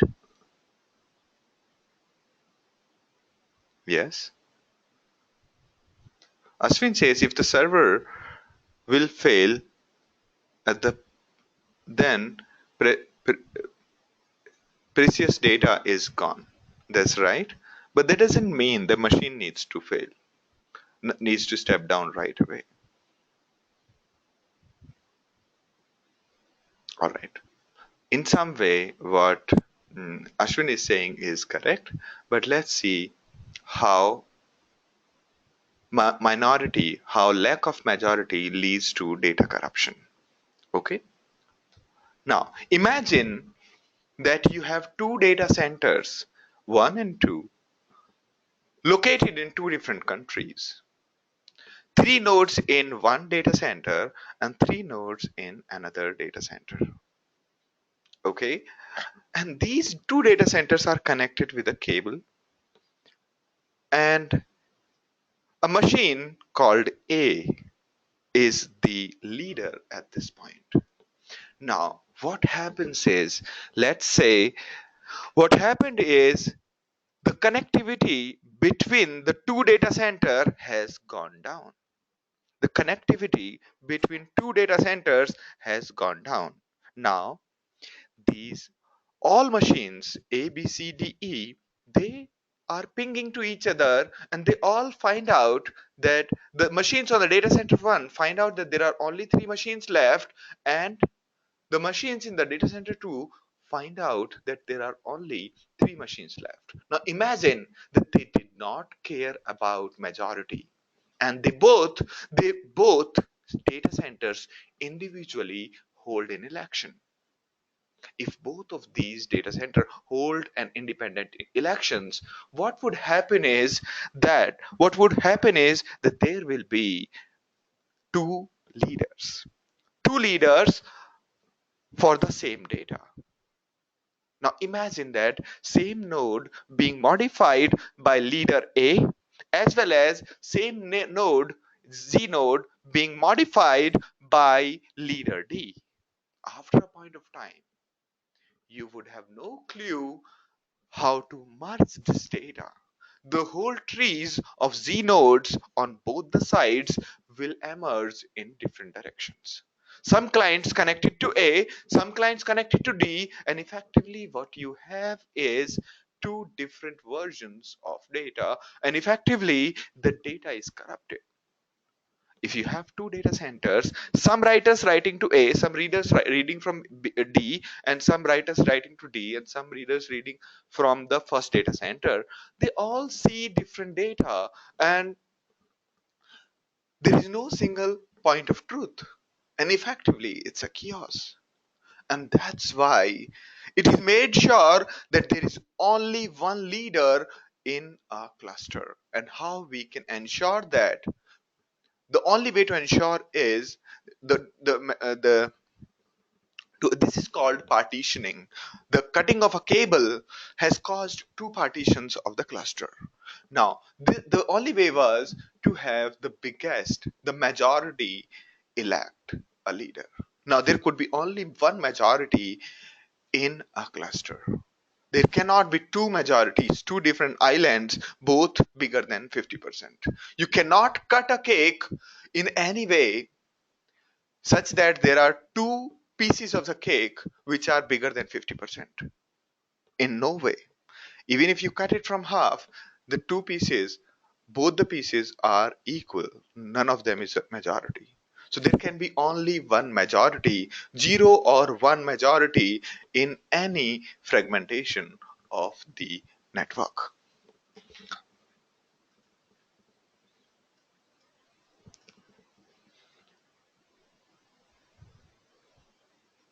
A question from Prem, but the connection is lost between the two data centers, so every request will be served by one data center. Not really. Some users are connected to second data center, some users are connected to data center one. And the way users interact with Zookeeper is through the API, and this underlying API keeps track of all the nodes and keep tries to connect to every node, and as soon as it gets connected, it tries to get the data, and the reading can happen from any node at any point of time.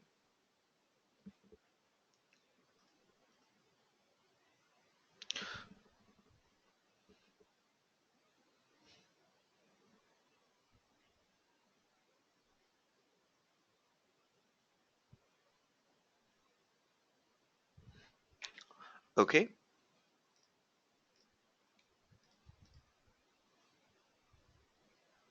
A question from, so I was trying to answer Prem's question, and Prem's further question is, the leader will only control its own cluster. Not really. Leader is only the writer.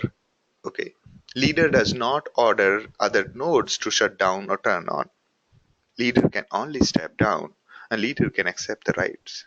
Now, when the user is talking, sometimes they will talk to one leader and sometimes they will talk to another leader, and effectively there'll be a utter chaos. Okay? Because the only reason why we had one leader, the only reason why we keep a single leader is because why? Because that way the data consistency is maintained.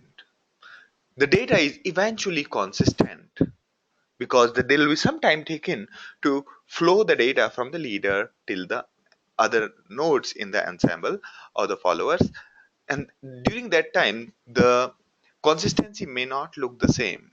Okay, and therefore it will take some time, some amount of time to flow the data.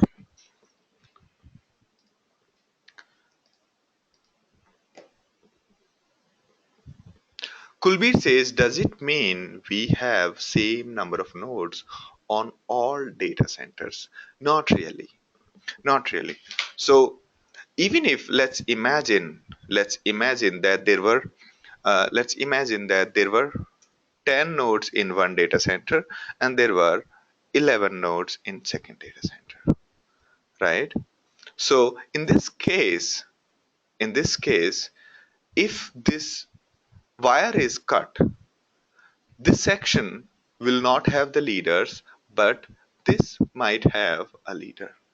Because if this wire is disconnected, so on one island there will be 11 nodes, and on another side of the wire there will be 10 nodes. There will be no leader this side, because as per the nodes they were told that there are total 21 machines, but there are only 10 machines available to the election, but second one will have a leader. Okay, do I make sense, Kulbir?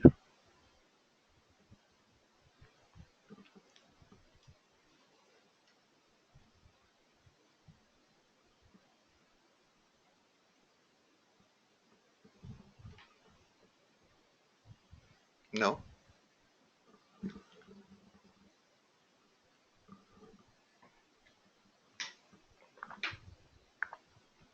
A question from Kulbir is, what if we have six nodes in data center 1 and 3 nodes in data center 2? Let's say we have 6 nodes in data center 1 and 2 nodes in data center 2, meaning total 2 nodes participating in ensemble. We have told all of the nodes about each other, and then we have told we connected them, started the system. Let us say the leader was on this side. Okay, let us say the leader was on this side. Okay, there was a leader on this side. Okay, now this side is a leader and there are all followers on the other side. Now the wire is broken. Now the wire is broken. What does it mean? It means, how should I, yeah, the wire is broken. Let me draw maybe X. Yeah, this looks good. So now the wire is cut between the two. So what happens is there is no leader on this side, okay? But the election here on the other side, since there are six nodes, they will have the election because six is a majority still, because six is greater than four. Okay, 6 plus 2 is 8, 8 by 2 is 4, 4 plus onwards, 5 is a majority, 6 is a majority, 7 and 8 is a majority. Therefore, there will be election on this side and there will be a leader, while this side there will be no leader. Do I make sense to you?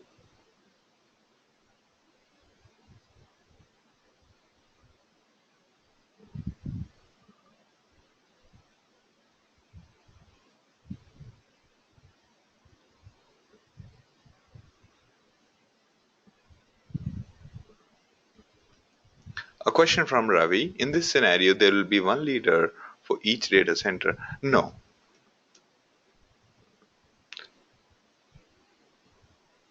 there will not be one leader on each data center after disconnect. There will be always one data center, one leader in the whole scenario. Okay. Now, the question is, let us say that we realize that we have only left with three nodes, only one data center, other data center has been burned down. So we shut down the cluster and change the list of machines from 6 to 3 and restart the cluster. Okay, then everything will be all right. That means you know what you are doing, and it's a fresh new cluster that will have a new form of election, and the second one will be another cluster. Maybe it's dead, so it's up to you to restart the cluster, removing the names of E, F, and D from the list of nodes in the ensemble. All right, so that's a part of election. So, okay, a quick question to all. An ensemble of 10 nodes can tolerate a shutdown of how many nodes? Anybody?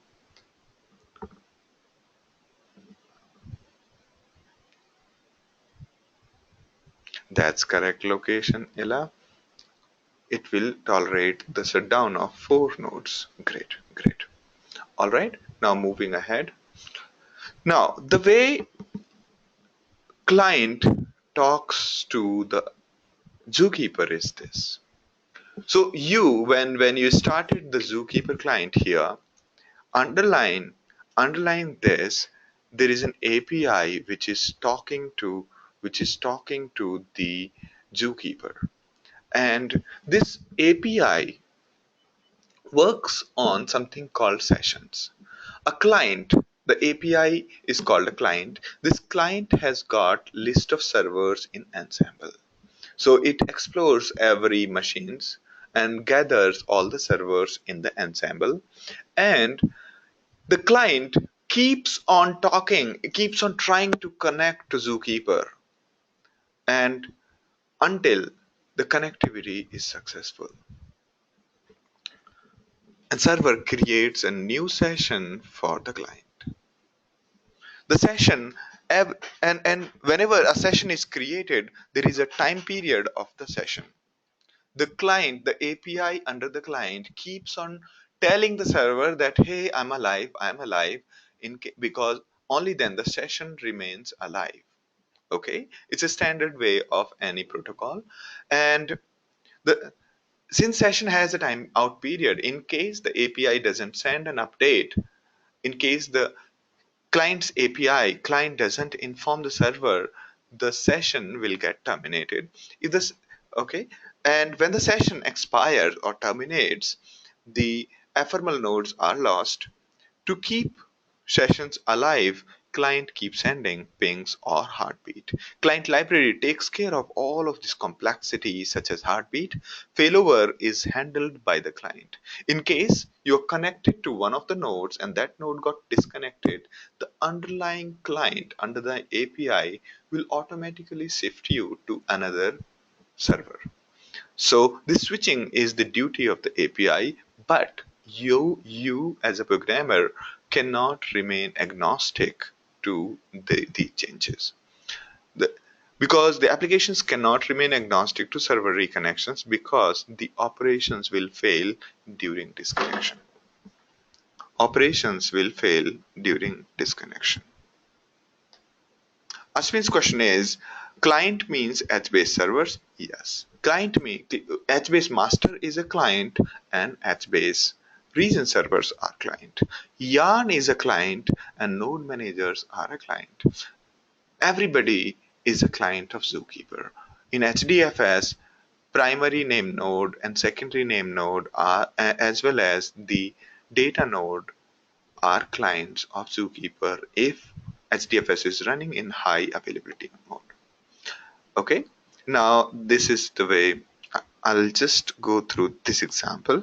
Now, this is a classic case of coordination between many to many. On server side, you have many servers. Imagine that you have Google search engine. There are many search engines. There are many servers running which are providing you the answer. And there are many users who wants to talk to the server, right? So, or you can say there are many machines which know the API wants to talk to these servers, okay, continuously.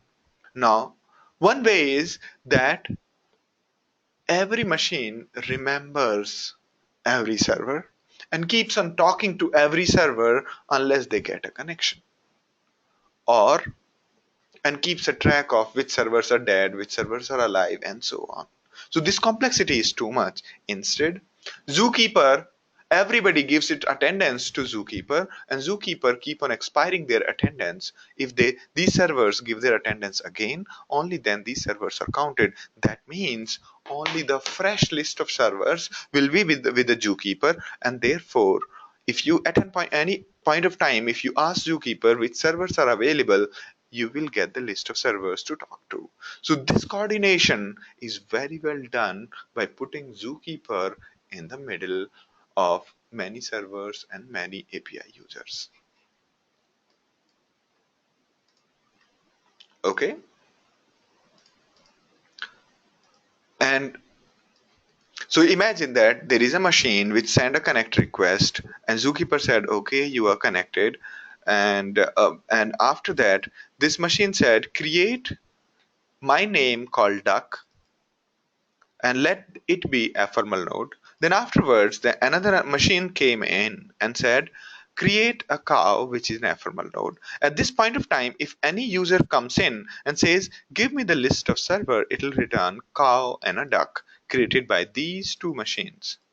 Okay. Now, after 5 seconds, once the duck server got down, this machine got down, its ephemeral node, which is slash server slash duck, will die. And when after 5 seconds, when a client asks that can you give me the list of available servers, it'll give only the cow. So this is one great use case of having Zookeeper. Okay, the guarantees which are provided by Zookeeper are sequential consistency. Okay, sequential consistency as in updates from any particular clients are applied in the order. Okay, it won't happen that the updates from some other user on the same node happened in a different order. Okay, so there is always a sequential consistency.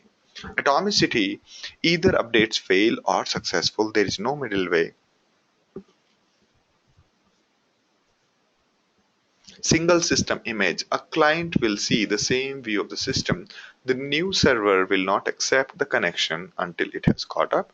Durability, once the update has succeeded, it will persist and will not be undone. How does it happen? Okay, when a change happens, the zookeeper responds to you saying that the change is successful only if majority has saved the data. Majority has saved the data, meaning majority parallelly has persisted a change. Therefore, even if some of the nodes go down, majority will have the data. Okay. In case majority goes dead, anyway there will be no election, and therefore the I mean the probability of majority going down is quite low.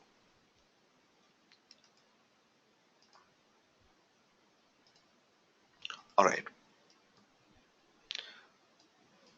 The kind of operations are provided: create, delete, exist, and get ACL, get children, and synchronize. These are the commands provided to you.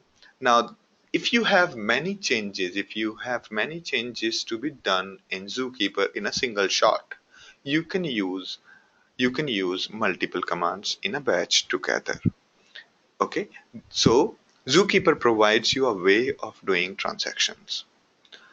All right, there are two kinds of APIs.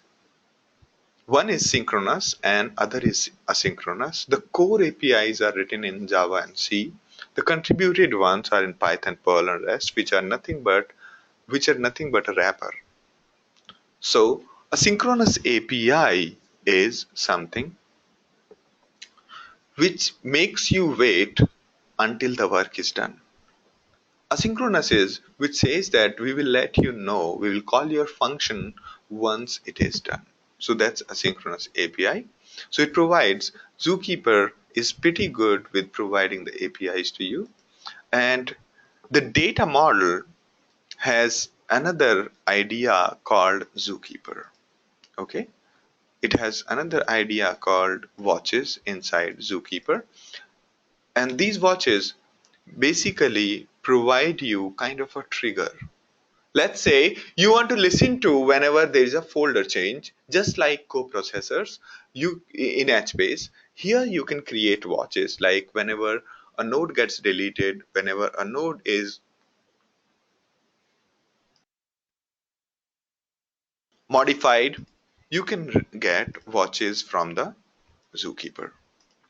Okay, so the watches of so when you, how do you create watches? While creating a node, you can pass the watch that this is my trigger that needs to be executed. So if you are passing a trigger with exists, these triggers will be executed or called when the node gets created, deleted, or data gets updated in a node. If you, the triggers of get data will be called when the node gets deleted or updated. Get children gets called when the node gets deleted or any of the children are deleted or created. It provides you the Zookeeper provides you the access control list.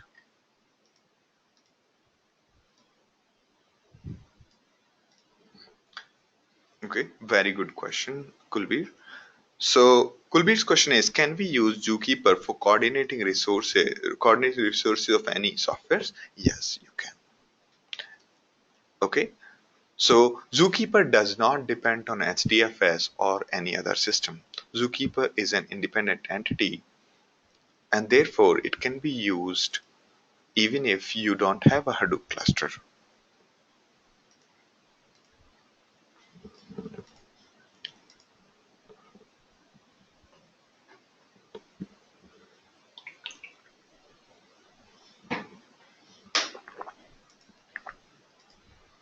It doesn't save its data in HDFS, instead, it saves data on the actual file system. Now, it provides the permissions, as in provides access control list. You can say that either it should be login based or Kerberos based or IP address based. And other than that, you can also provide the identity and permissions over the authentication. All right. So we have connected already. This is not right.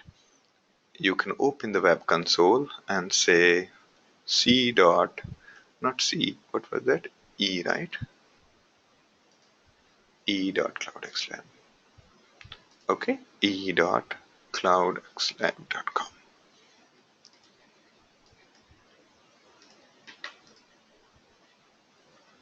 A question from Kulbir is, can we replace our load balancer with Zookeeper? That's a tough question to ask. It's a tough question. So I need to, this one is something we need to look it up. That if there has been certain API, load balancer client, okay, if there are some load balancer clients, we could install those load balancer clients on all the machines and it should be able to handle that traffic.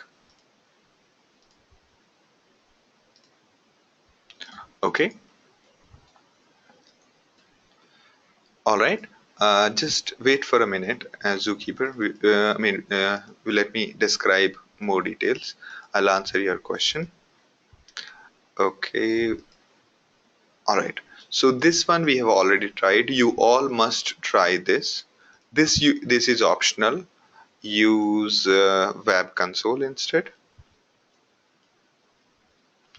Okay, instead of SSHing, because SSHing is an alternative to using Web Console.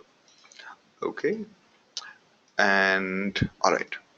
Some more use cases like let's say you have a configuration service across the cluster, then you can store those configurations in the Zookeeper.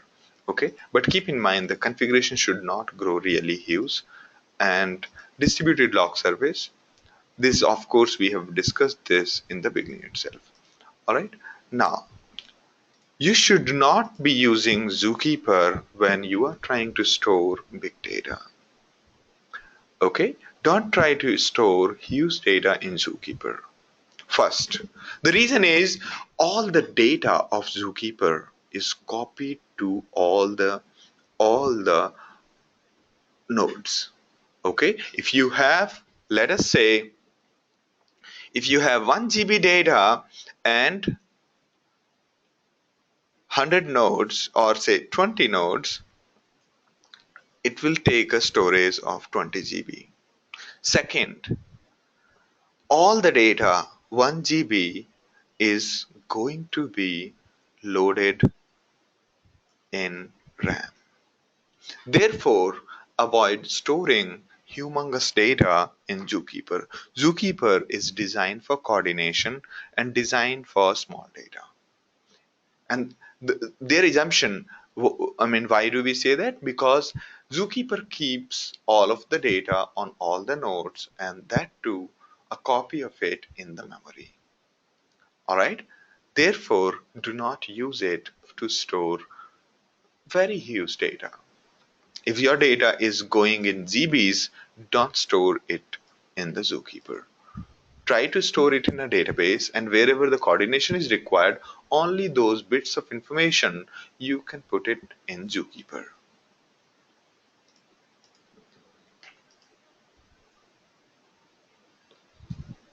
A question from Prem is, the replication factor is only for 3 or 4.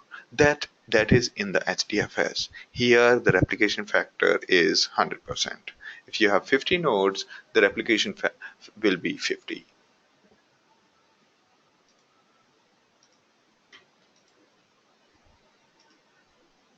Okay? So if you have 20 nodes, then there'll be 20 nodes containing 1 GB each on the RAM as well as on the disk. So consider that.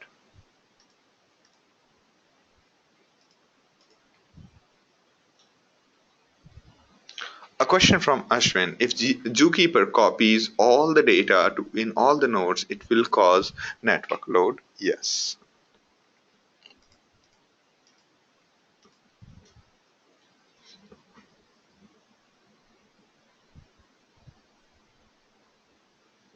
Yes, that's right, Ella. That we should not we why should we store big data in Zookeeper? It's only for the coordination and heartbeat data in Zookeeper. This is your understanding is right.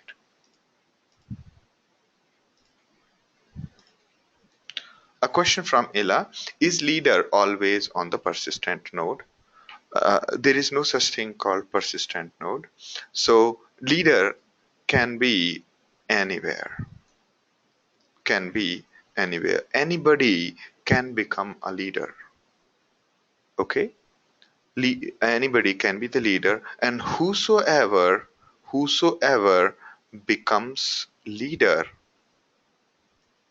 that node will start taking write requests.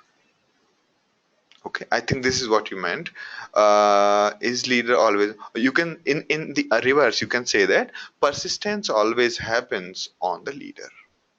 You can say that way. Probably that's what you meant.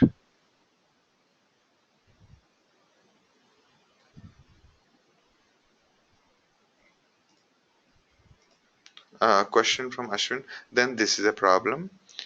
In what sense? Which one are we talking? You mean that leader only the leader takes the write request, or network overload? Yes, that's also another problem. Okay, that's also another problem. So you can say that I can add it here, and network load. Okay,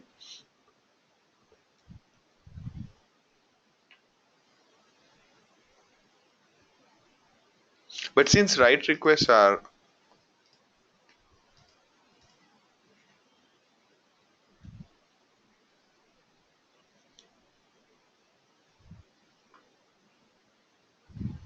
Eli is saying ephemeral nodes are session specific, so leader is gone when session expires. No, no, no, we are confusing here. The session is between client and Zookeeper. So client creates sessions with Zookeeper. Okay, and the Zookeeper is what? Zookeeper is nodes. One of them is you can say leader plus followers. Okay, so when a client gets connected to Zookeeper, a session is created. Now, this session data is also kept as part of Zookeeper data. So, the session creation is the duty of the leader. All right. So whether it's ephemeral, whether it's session, all of that is data. So client is trying to store data, and in Zookeeper, it's the leader which is taking the write request. Okay. So there is, when I say ephemeral node, it's the Z node we are talking, not the machines we are talking. We are not talking to, so when we talk about nodes, right, ephemeral nodes, it's ephemeral Z nodes. Z node is a data structure, it's not a physical machine. So that's a general confusion.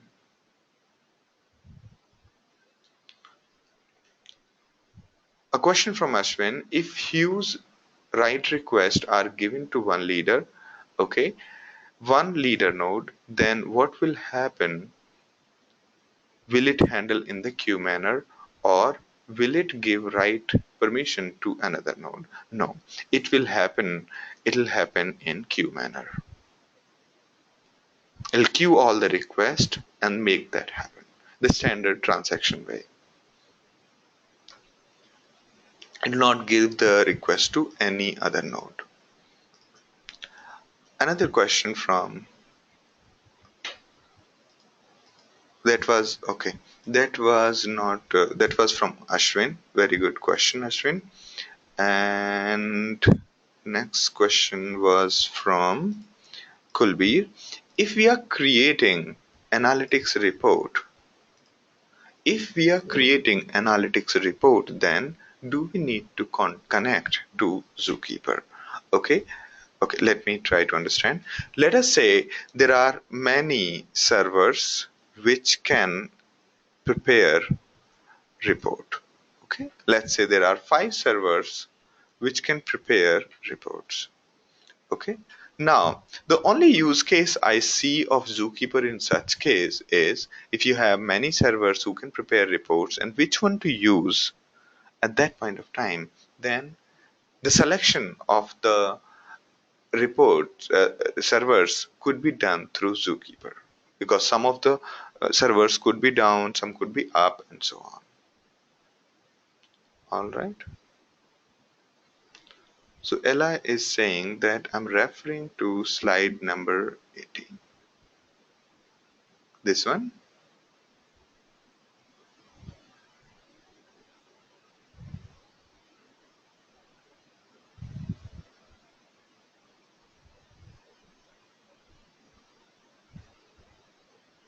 Or maybe you are referring to this one or this one.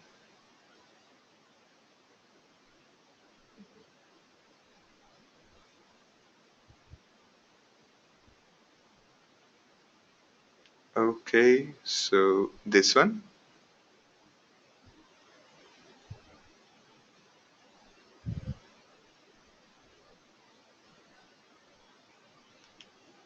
Okay, yeah, I'll just take another the question from Ella again. Question is, based on this slide, ephemeral nodes are session specific, so leader is gone when session expire. Okay, so session is between the client and the leader. Okay, so if the session expires, the data created by the ephemeral nodes created by in that session will be removed from the server.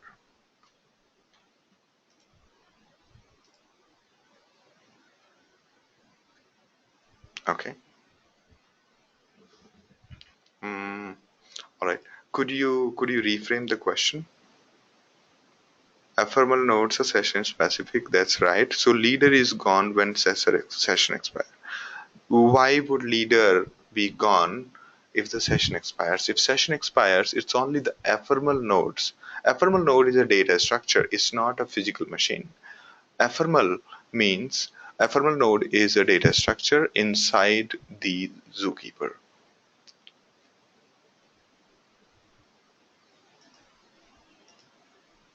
It's like folder. We could say ephemeral folder.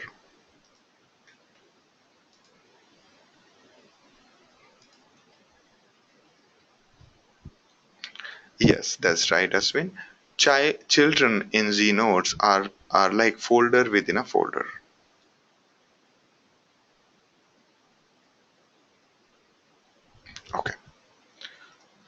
All right. So let's not confuse ephemeral node, because ephemeral node is not a physical entity. It's a logical entity. It's a data format. It's a construct provided by Zookeeper. So if ephemeral node gets deleted, it has nothing to do with leader and all. It's just a data. All right. So let's not confuse node and Z nodes. Okay. Z nodes is these are basically data structure, and uh, and when we say nodes in terms of leader is a machine and other nodes are also machines. In those case, those are when we say node, where there we are referring node as a physical machines. Okay. All right. So that's pretty much with respect to Zookeeper. All right. So, all right, let's get started.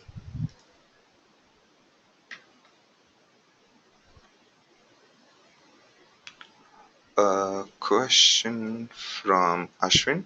Can you show an example how exactly processing of data is divided between clients? All right. So the work in MapReduce, what we have done, there is one way of showing that the processing of data is divided between clients. Do you mean that using the Zookeeper?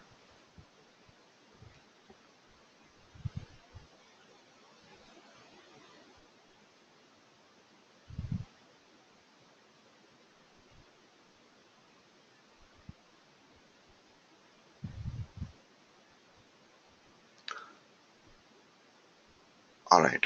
So I don't have an example. The biggest example we have right now is this. Okay, we have even brokers for the Hive servers and Storm, and everybody is actually coordinating using this machine. Okay, you can see that there are. You can say that here these are the region servers provided by the various nodes. All right.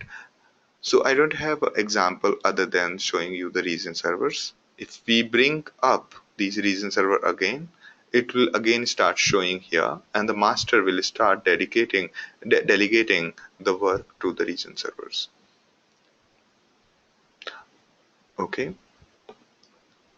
A question from Yogesh. But the physical machines coordinate to nodes using Z nodes. So clients talk to in terms of Z nodes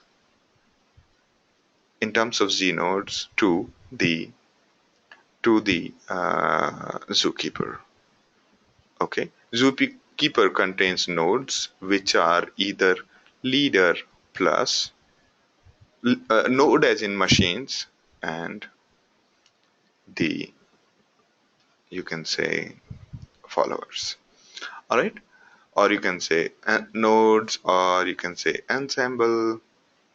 So it's a terminology which we generally confuse here. So Z nodes is we talk in terms of folders and files. All right. So that was a quick discussion on Zookeeper. Now let's move ahead to the next session. Okay. So the next session is about Scoop and Flume.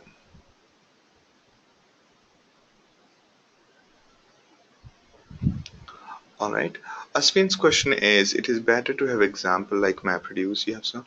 Actually, Zookeeper is something. If we have more example, it's actually will take a lot of time and will be very difficult to finish it. And so, uh, honestly, the example of Zookeeper, the one which we have in the terms of region servers, is good.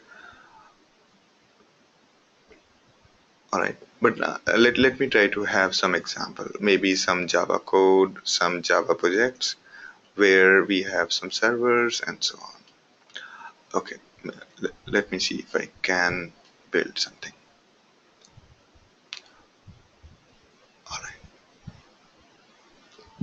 Okay,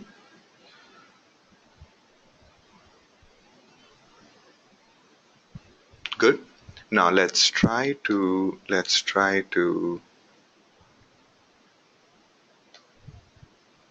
go over the scoop. All right. All right. So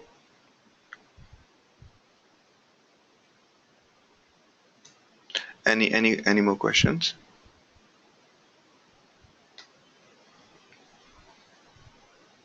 Should we should we start with scoop? Yeah. Great.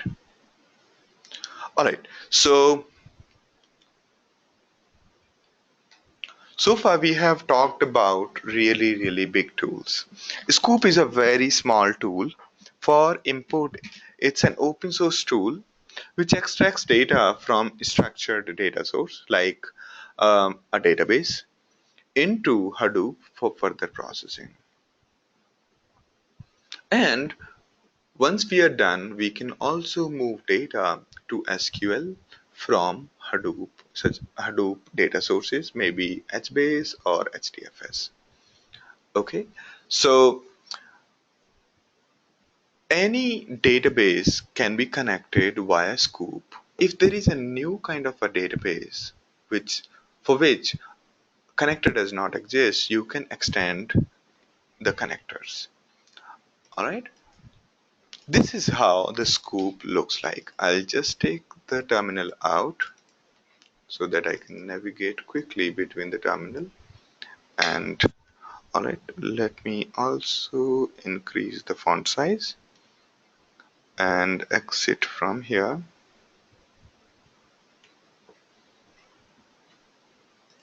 Okay.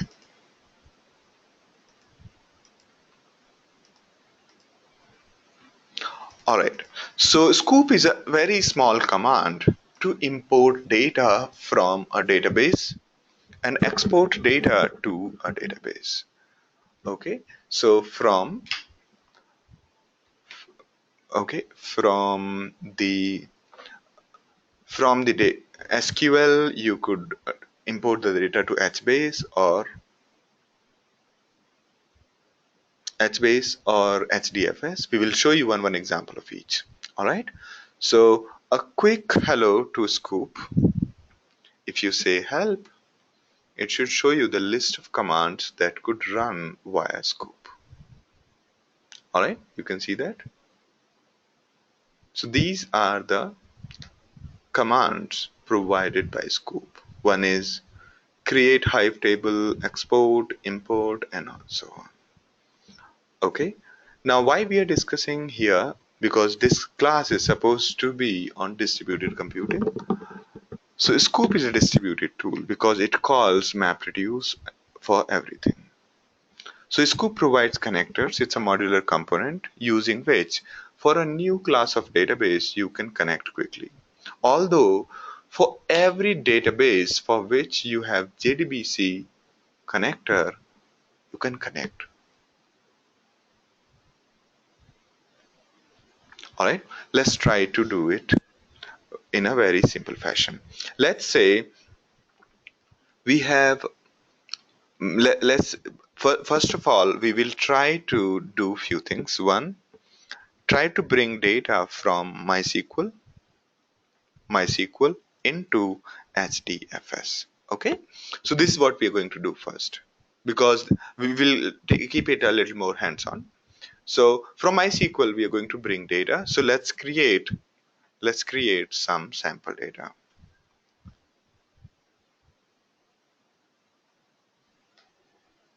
Yes, that's right, Ella.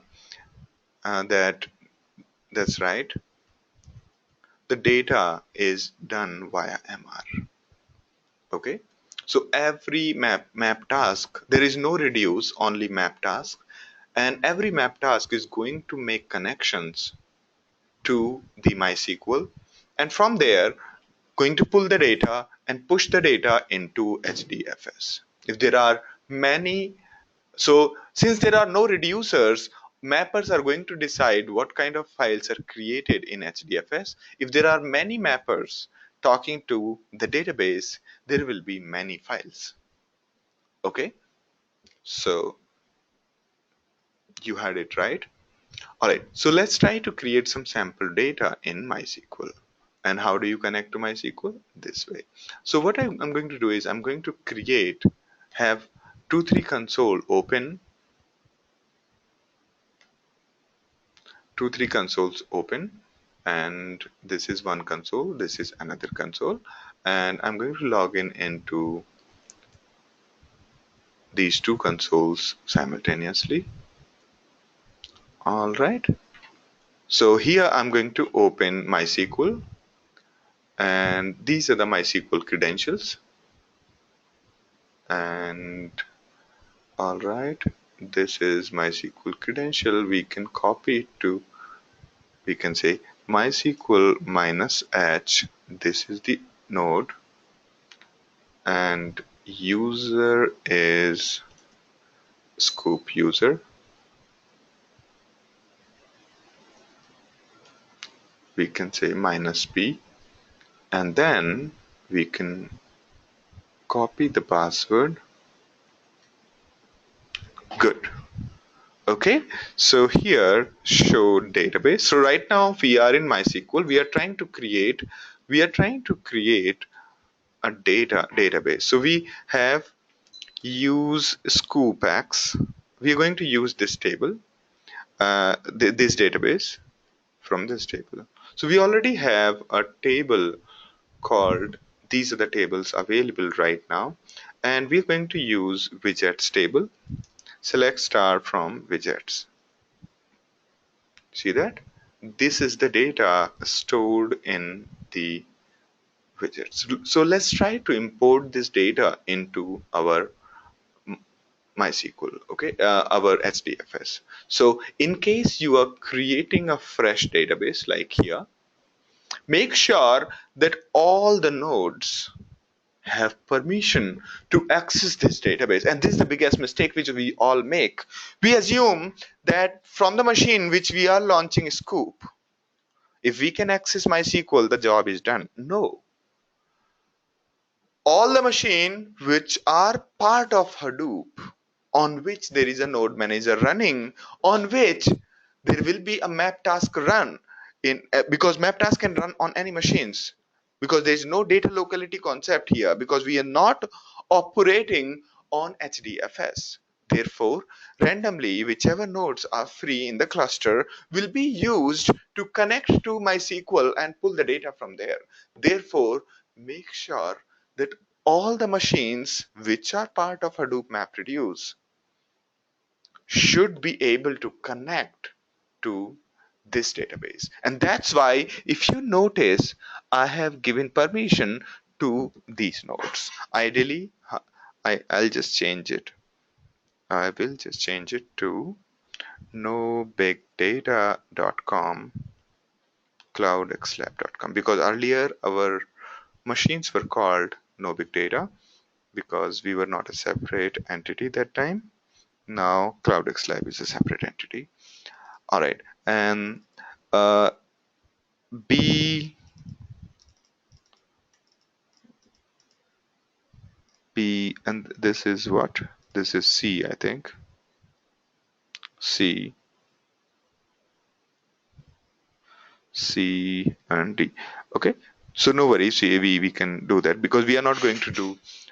We are not going to anyway worry about permissions. So we have already given the permission on this database called scoopax.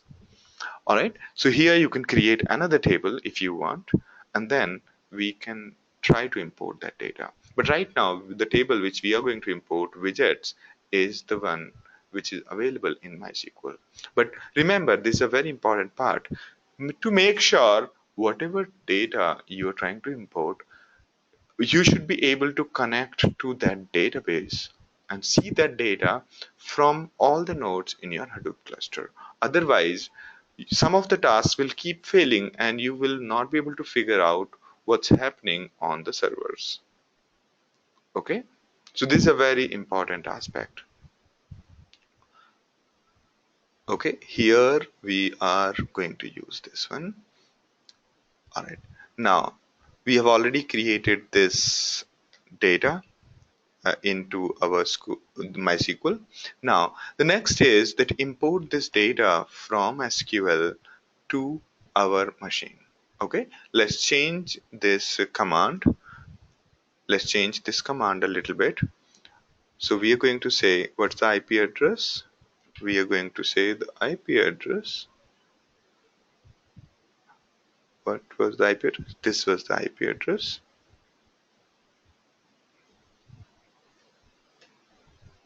This was the IP address. Table name was widgets and database name was ScoopX. And we are saying use only one mapper. If we have two mappers, then it will create two, minus M2, then it will create two mappers. And the scoop user, so password, yeah, that's right. Let's use this command and then use this command from one of the terminals. So here we are saying, scoop, please import the data from MySQL where the IP address of MySQL is this, database name is this, and table name is this, and minus M2 is two mappers, okay, and the username is scoop and this. Now here there is a very important thing that happened. It says that there is no primary key found for the table, so you cannot you have to provide a criteria on the basis of what the mapper's work is divided. Okay, so the way we can do is say split split by what column should we provide. Yes, we could say our table contained these three, so we could say id. There is, or we could say id not null, primary key auto increment. So we could say id. All right. So actually we could drop the widgets table and create again. That could be another option because in the widget table which we are talking, there is a primary key. Okay. Or widget, we could simply say widgets.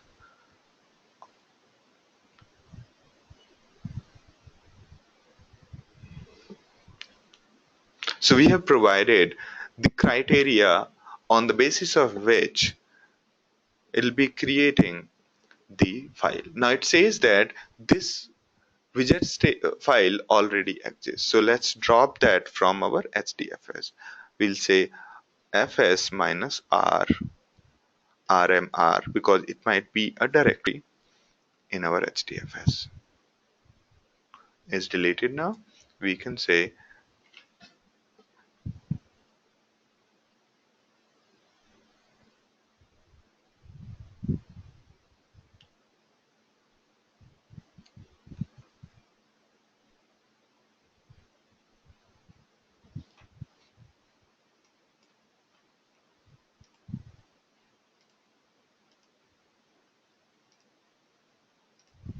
okay, so the username and password is available if you go to cloudxlab.com. You will be by default logged in, and then you can see these credentials, host name, username, and password there. Also, you can open this PDF and use this as a quick reference for most of things. All right. Now, what was the command we used? We used this command. Where is this command? All right, let me just copy paste this command to everyone, as well as let me try to put it in the slide so that it gets updated later on. Okay, so let me just make sure that, okay, good. All right, great. Okay, so I hope you got the command. Now let's take a look at what happened in the background. This is our MySQL console, and I have another window of Chrome which has this console open where I'm going to type most of the commands. Hadoop fs minus ls widgets. I'm saying Hadoop fs minus ls widgets. So what does it show? It shows us the the command. It shows us the data in these. Now let's take a look at what is there. The important part is Hadoop fs minus cat this. Okay, so you can see that all the data has gone into one file.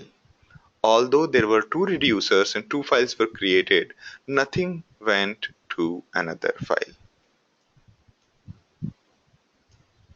Okay, because there are only few records, that's why it has happened.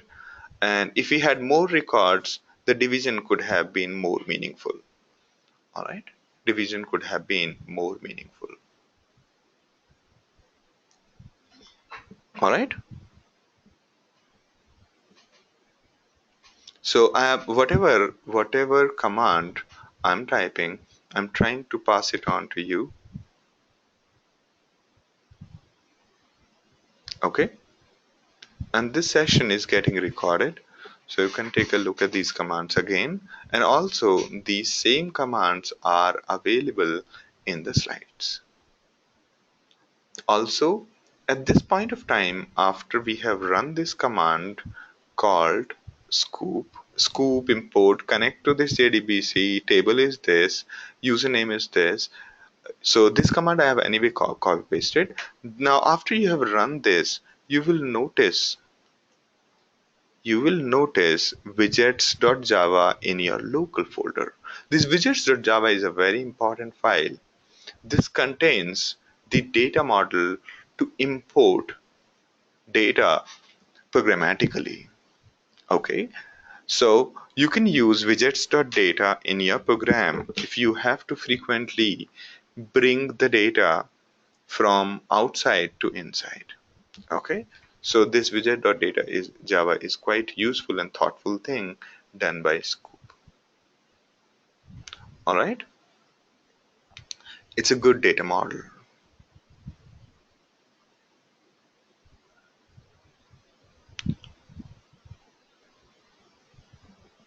Okay, next is let's try to load data from external side into Hive.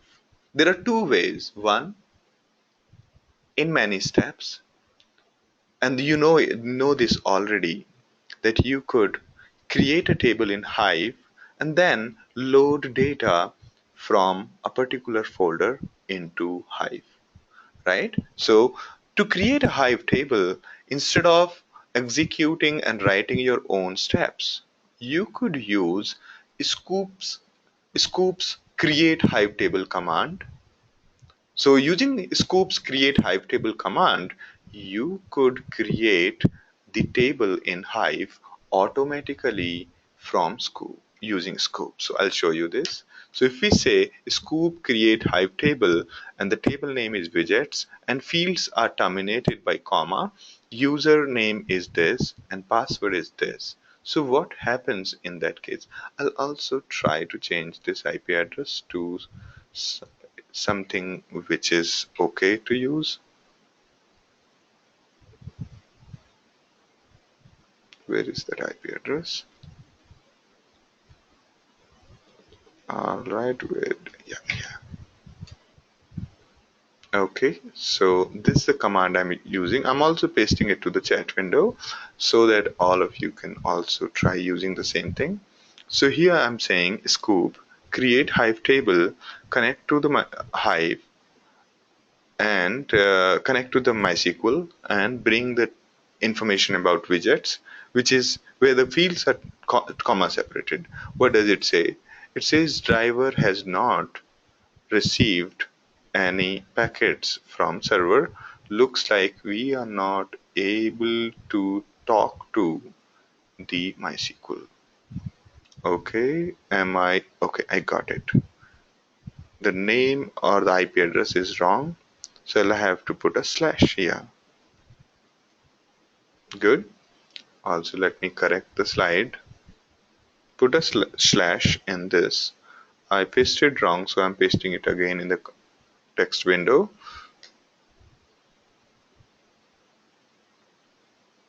All right.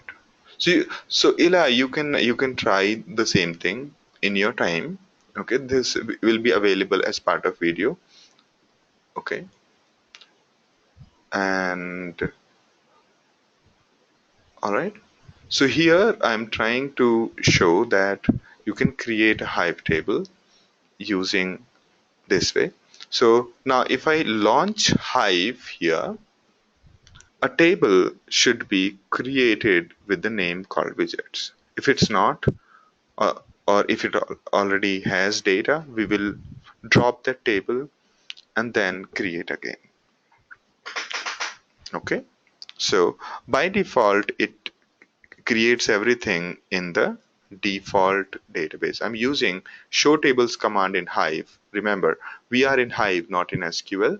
So there should be a widgets table. So let me take a look at what is there in the widgets table. It already has this data. So let's just drop it and exit Hive and then import the table again.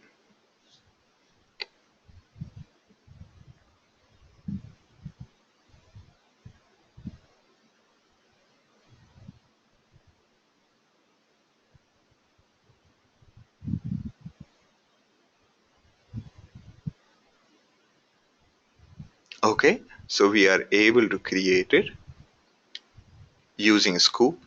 Why did we use Scoop to create table? So that we don't have to type the field name, data type, and so on into Hive.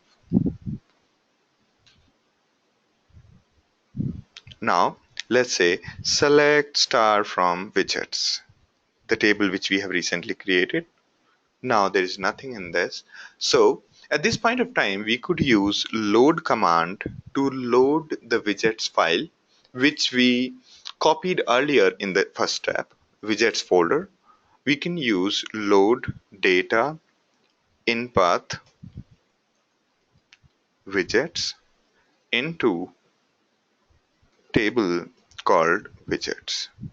Actually, I'm not good at remembering the command. Load data in path widgets. So in and path are a single word. Okay, into table widgets. So yeah, rest of the command looks correct. So it has loaded the data from my folder called widgets. Let's check it out. Good. Now it has successfully loaded my data into this. Make sense to you? So now the problem with this approach is we had three steps. One, we copied data from Scoop into HDFS folder, and then we created a table in Hive, and then we loaded the HDFS folder into Hive. There were three steps. To skip all these three steps, we could basically do it to everything in a single step, like this way. We could say scoop, import, connect to this, and so on. So let's try to do it in a single step. But before that, let me drop the table which we have just created so that it gets created again. Let me exit Hive. Okay, and then execute my scoop command. I'm copy pasting it again so that you could use it.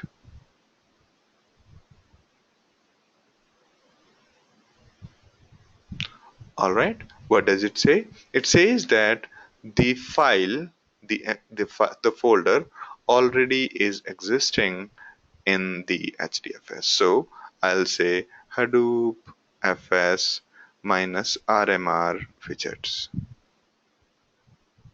Okay, so we have deleted everything now from our Hadoop side. Let's try to directly copy widgets table from SQL into Hive using this command where we say Hadoop, where we say scoop import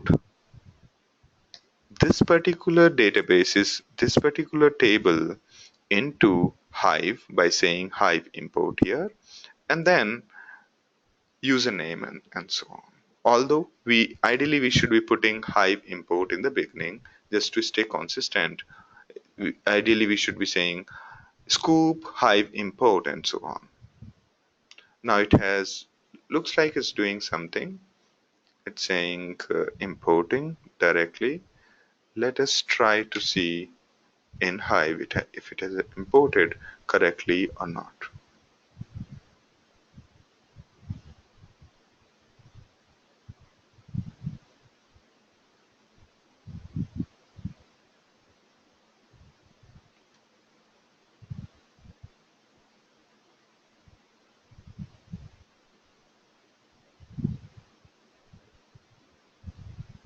Mm, all right.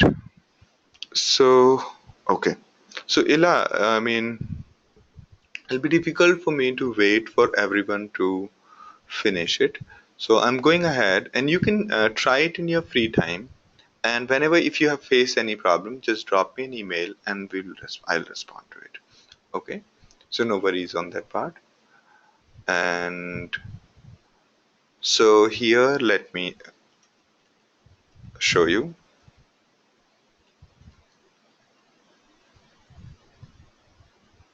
Okay. So we have widgets already. So we are able to do it in a single step. All right. We are able to do it in a single step using this command. All right. So that was import into Hive. That was import into Hive. In the similar way, we can import into HBase. Let's take a look. How do you import into HBase? Okay. So we can say HBase, HBase shell.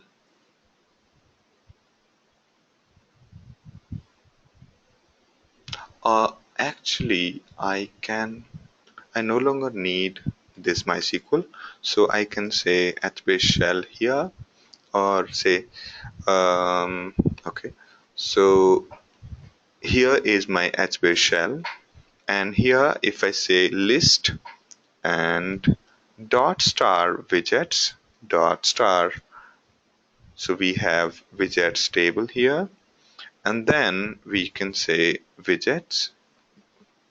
So it already has some data. We can say disable table widgets,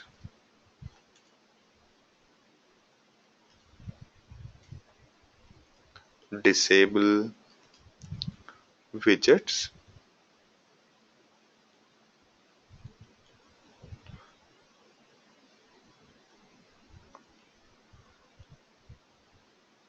What was that? Can I delete this table? What was that? Disable. Okay, this worked. Disable widgets. Now we can say delete widgets, or what do you call it? Drop table. Drop table. Okay, so I'm interacting with HBase right now. Good. Now we have deleted widgets table. Now what we are going to do is we are going to import this SQL table located at this URL and this particular place. Okay. Then we are going to say HBase table is this. Also, important part to understand when we are copying the data from any database into HBase is that we need to specify which column family will it go to, right? So let's try to do it. It should give an error saying first create an HBase table, then talk. Okay. So we are trying to say import my table into HBase. Okay. And it says that no primary could be found on the table. So uh, we need to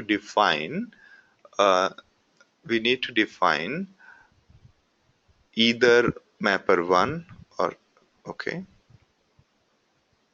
So where is the mapper here? Let me just define. Did we have multiple? Let me just say multiple one mapper. Okay, let's see what happens. So I'm trying to import the data directly from there to here. So it's trying to create something. Okay, it's trying to create a table in HBase, but I want to, let's see if it's saying that creating missing HBase table called widget. Okay, and whatever we have provided in the URL saying this should be the column family, it will create that column family in the HBase. Okay, so we can see scan widgets. You can see it has created a column family CF1 with one column price, other column widgets, and then we have another row key and so on. So let's just review the command again. So we are saying scoop, import our data from SQL where the SQL's URL is this, table is this, and into HBase table called widget.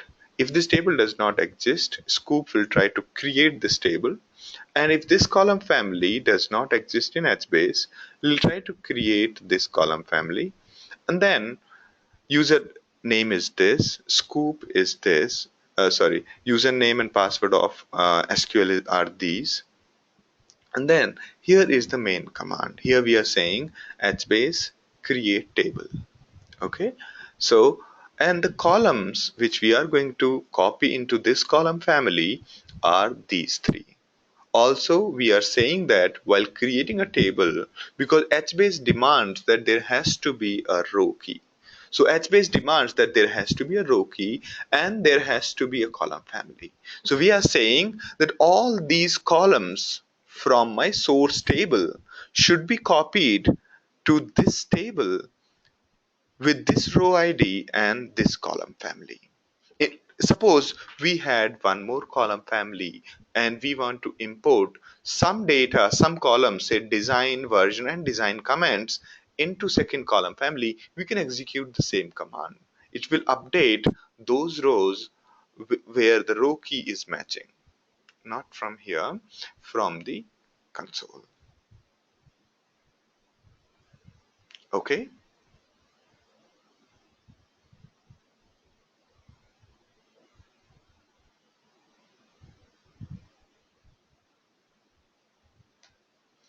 Let me, since it's asking for saying that it's not able to decide on mappers because we don't have a primary key on the main table. Let me just put minus M1. So it's saying created missing column family CF2.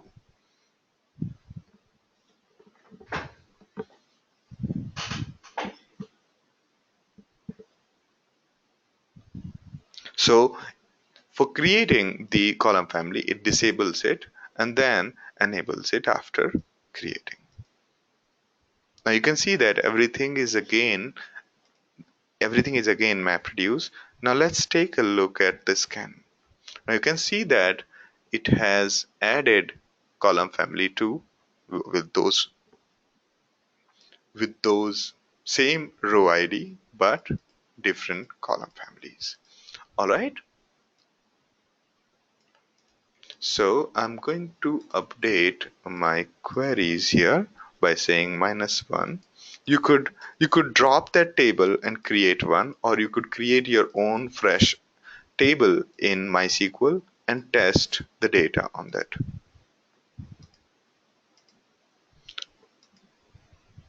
All right. Yogesh's question is, can we also give database name in scoop command? Yes, we'd give the database name here in the scoop command. All right. Can we load into HBase table with several column family? Very good question, Ila. Yes, this is the way you should load in. If you have 10 column family, you might have to have 10 scoop commands. One scoop command per column family.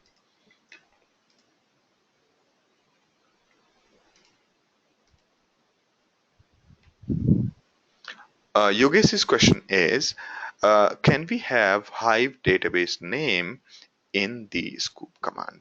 So we'll have to take a look at the scoop command.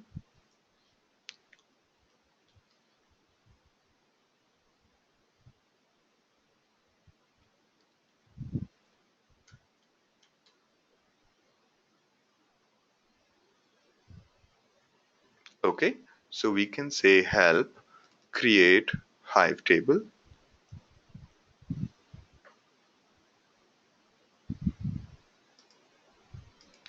Okay, so there, while creating Hive table, you could specify minus minus Hive database. All right, that's how you can import data into Hive by specifying a particular database. Otherwise, it will put it in the default database. All right. Next is you could copy the data from Hive to MySQL in the following way. Let's try to create a Hive table called sales and then push it to the MySQL. Let's take a look if uh, let's take a look if Hive is having this table already or not.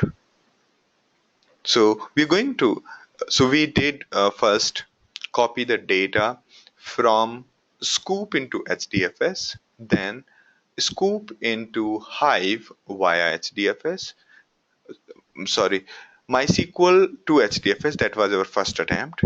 MySQL to HDFS, from HDFS, we pulled it to Hive. Then we directly copied data from MySQL to Hive, and then we copied data from MySQL to HBase. Okay, now we are going to copy the data, move the data from Hive back to MySQL.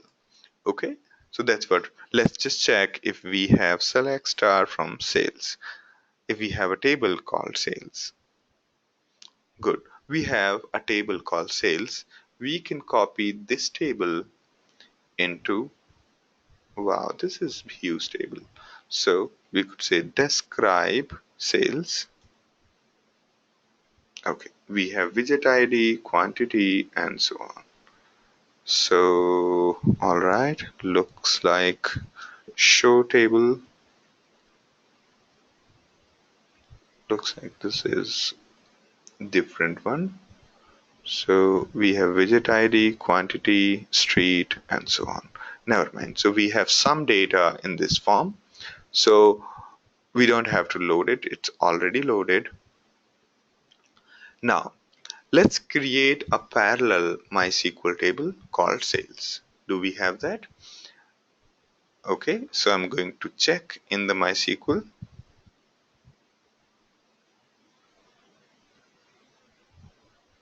Okay, so what was the password for MySQL?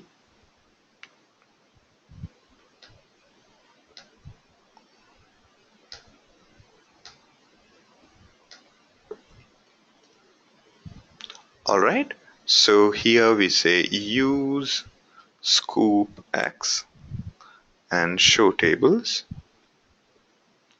Select star from sales.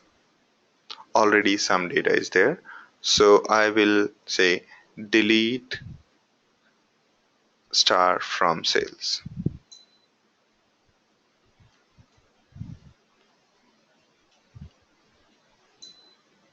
What was that?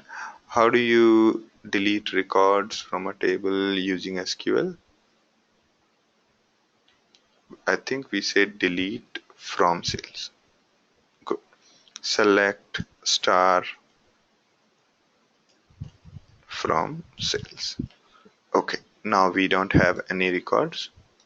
Yes, that's right. Thank you, Yogesh and Ella. All right, good. Thank you, Lokesh. Yes. So we say Alexa. Right now we have an empty table sales. So the only downside of copying from Hive to MySQL is that you have to create a MySQL table. Okay. Now we can say scoop export connect to this, and then we say export directory, as in we are basically copying the Hive directory from HDFS into scoop. So it's not essentially Hive to MySQL. It's more like HDFS to MySQL. Okay. And let me also check if we have scoop help.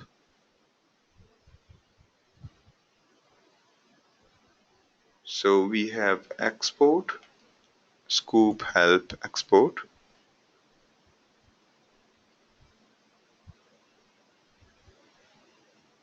Okay, so there are quite exhaustive selection of commands, a selection of parameters. So, okay, you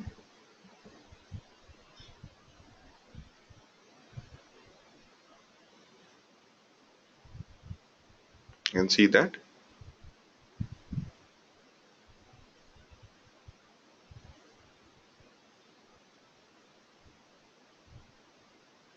Okay,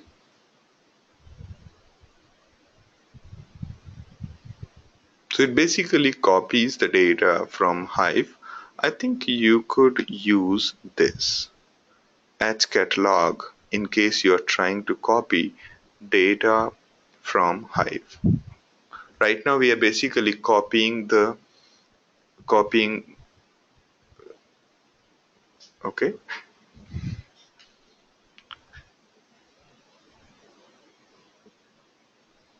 okay. So where is my command? Let's just say this. So we are saying export this data from HDFS, this folder, into the table called sales in MySQL. Let's take a look at it. All right, so I'm running it.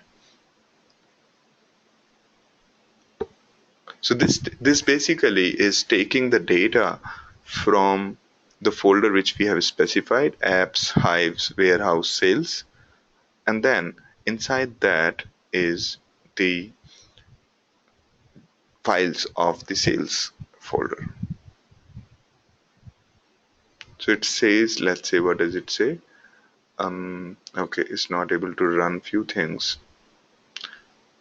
Okay, so there is a number format exceptions for some of the data. It says for input string this. So there is a number format exception which we can try to resolve.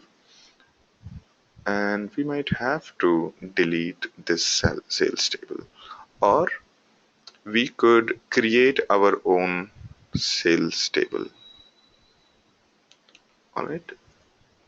So nothing has been copied because there is a data problem. Somebody else has created a sales table in the same way. So what we have to do is we have to go to Hive.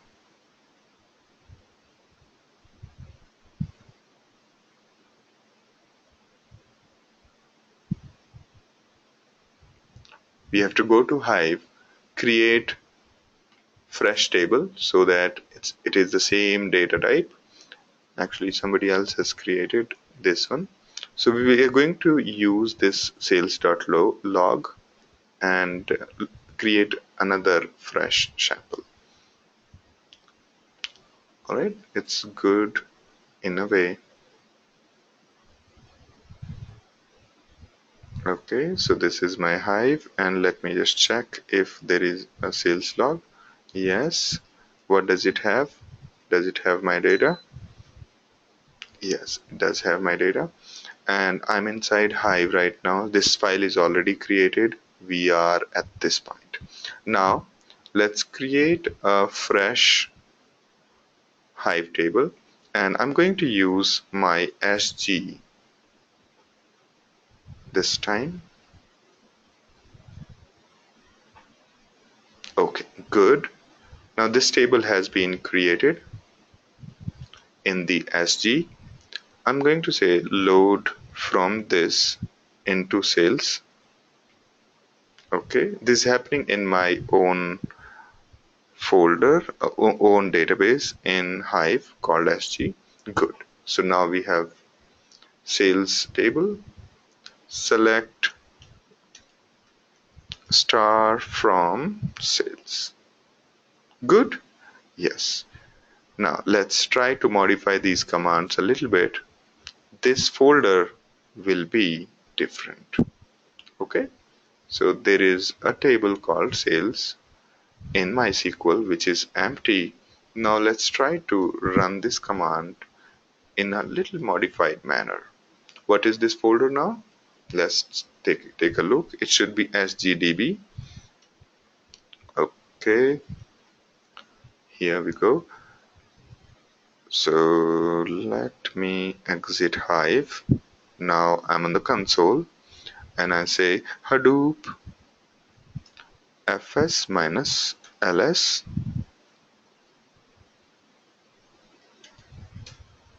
warehouse. Let me take a look. What are the databases it has? Nice. It has many databases, and my database would be somewhere here. It says sg.db. This is the database we have. It is just now modified. You see that?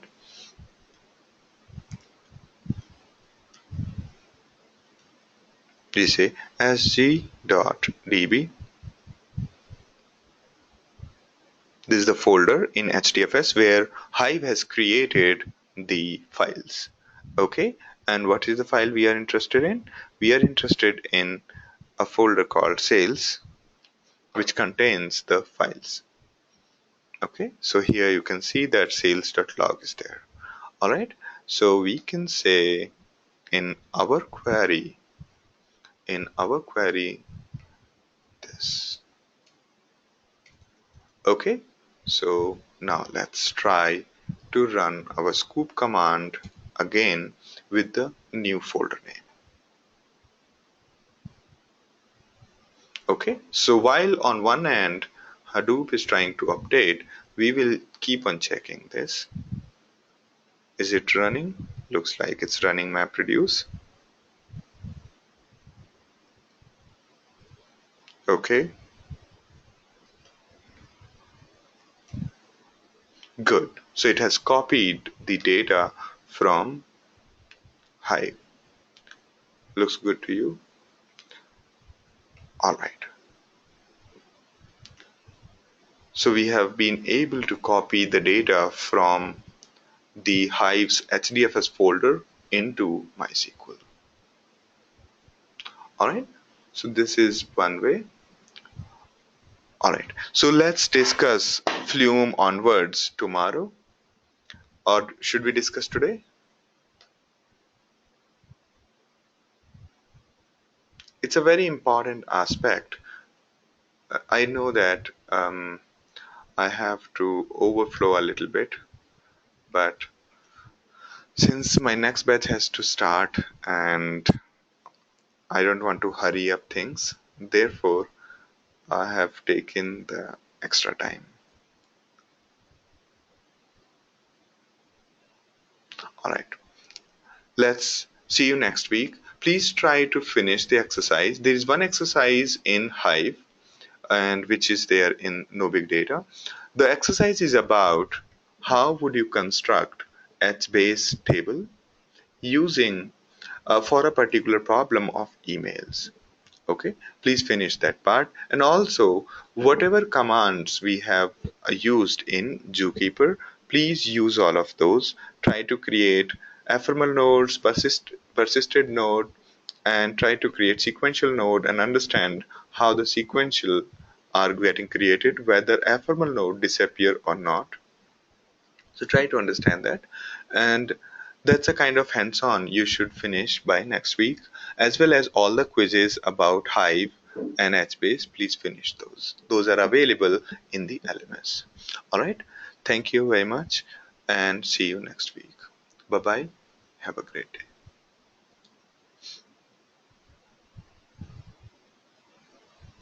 All right. Bye, Lokesh, and bye, everyone. Okay. And thank you all for extra time. Great. We'll see you next week.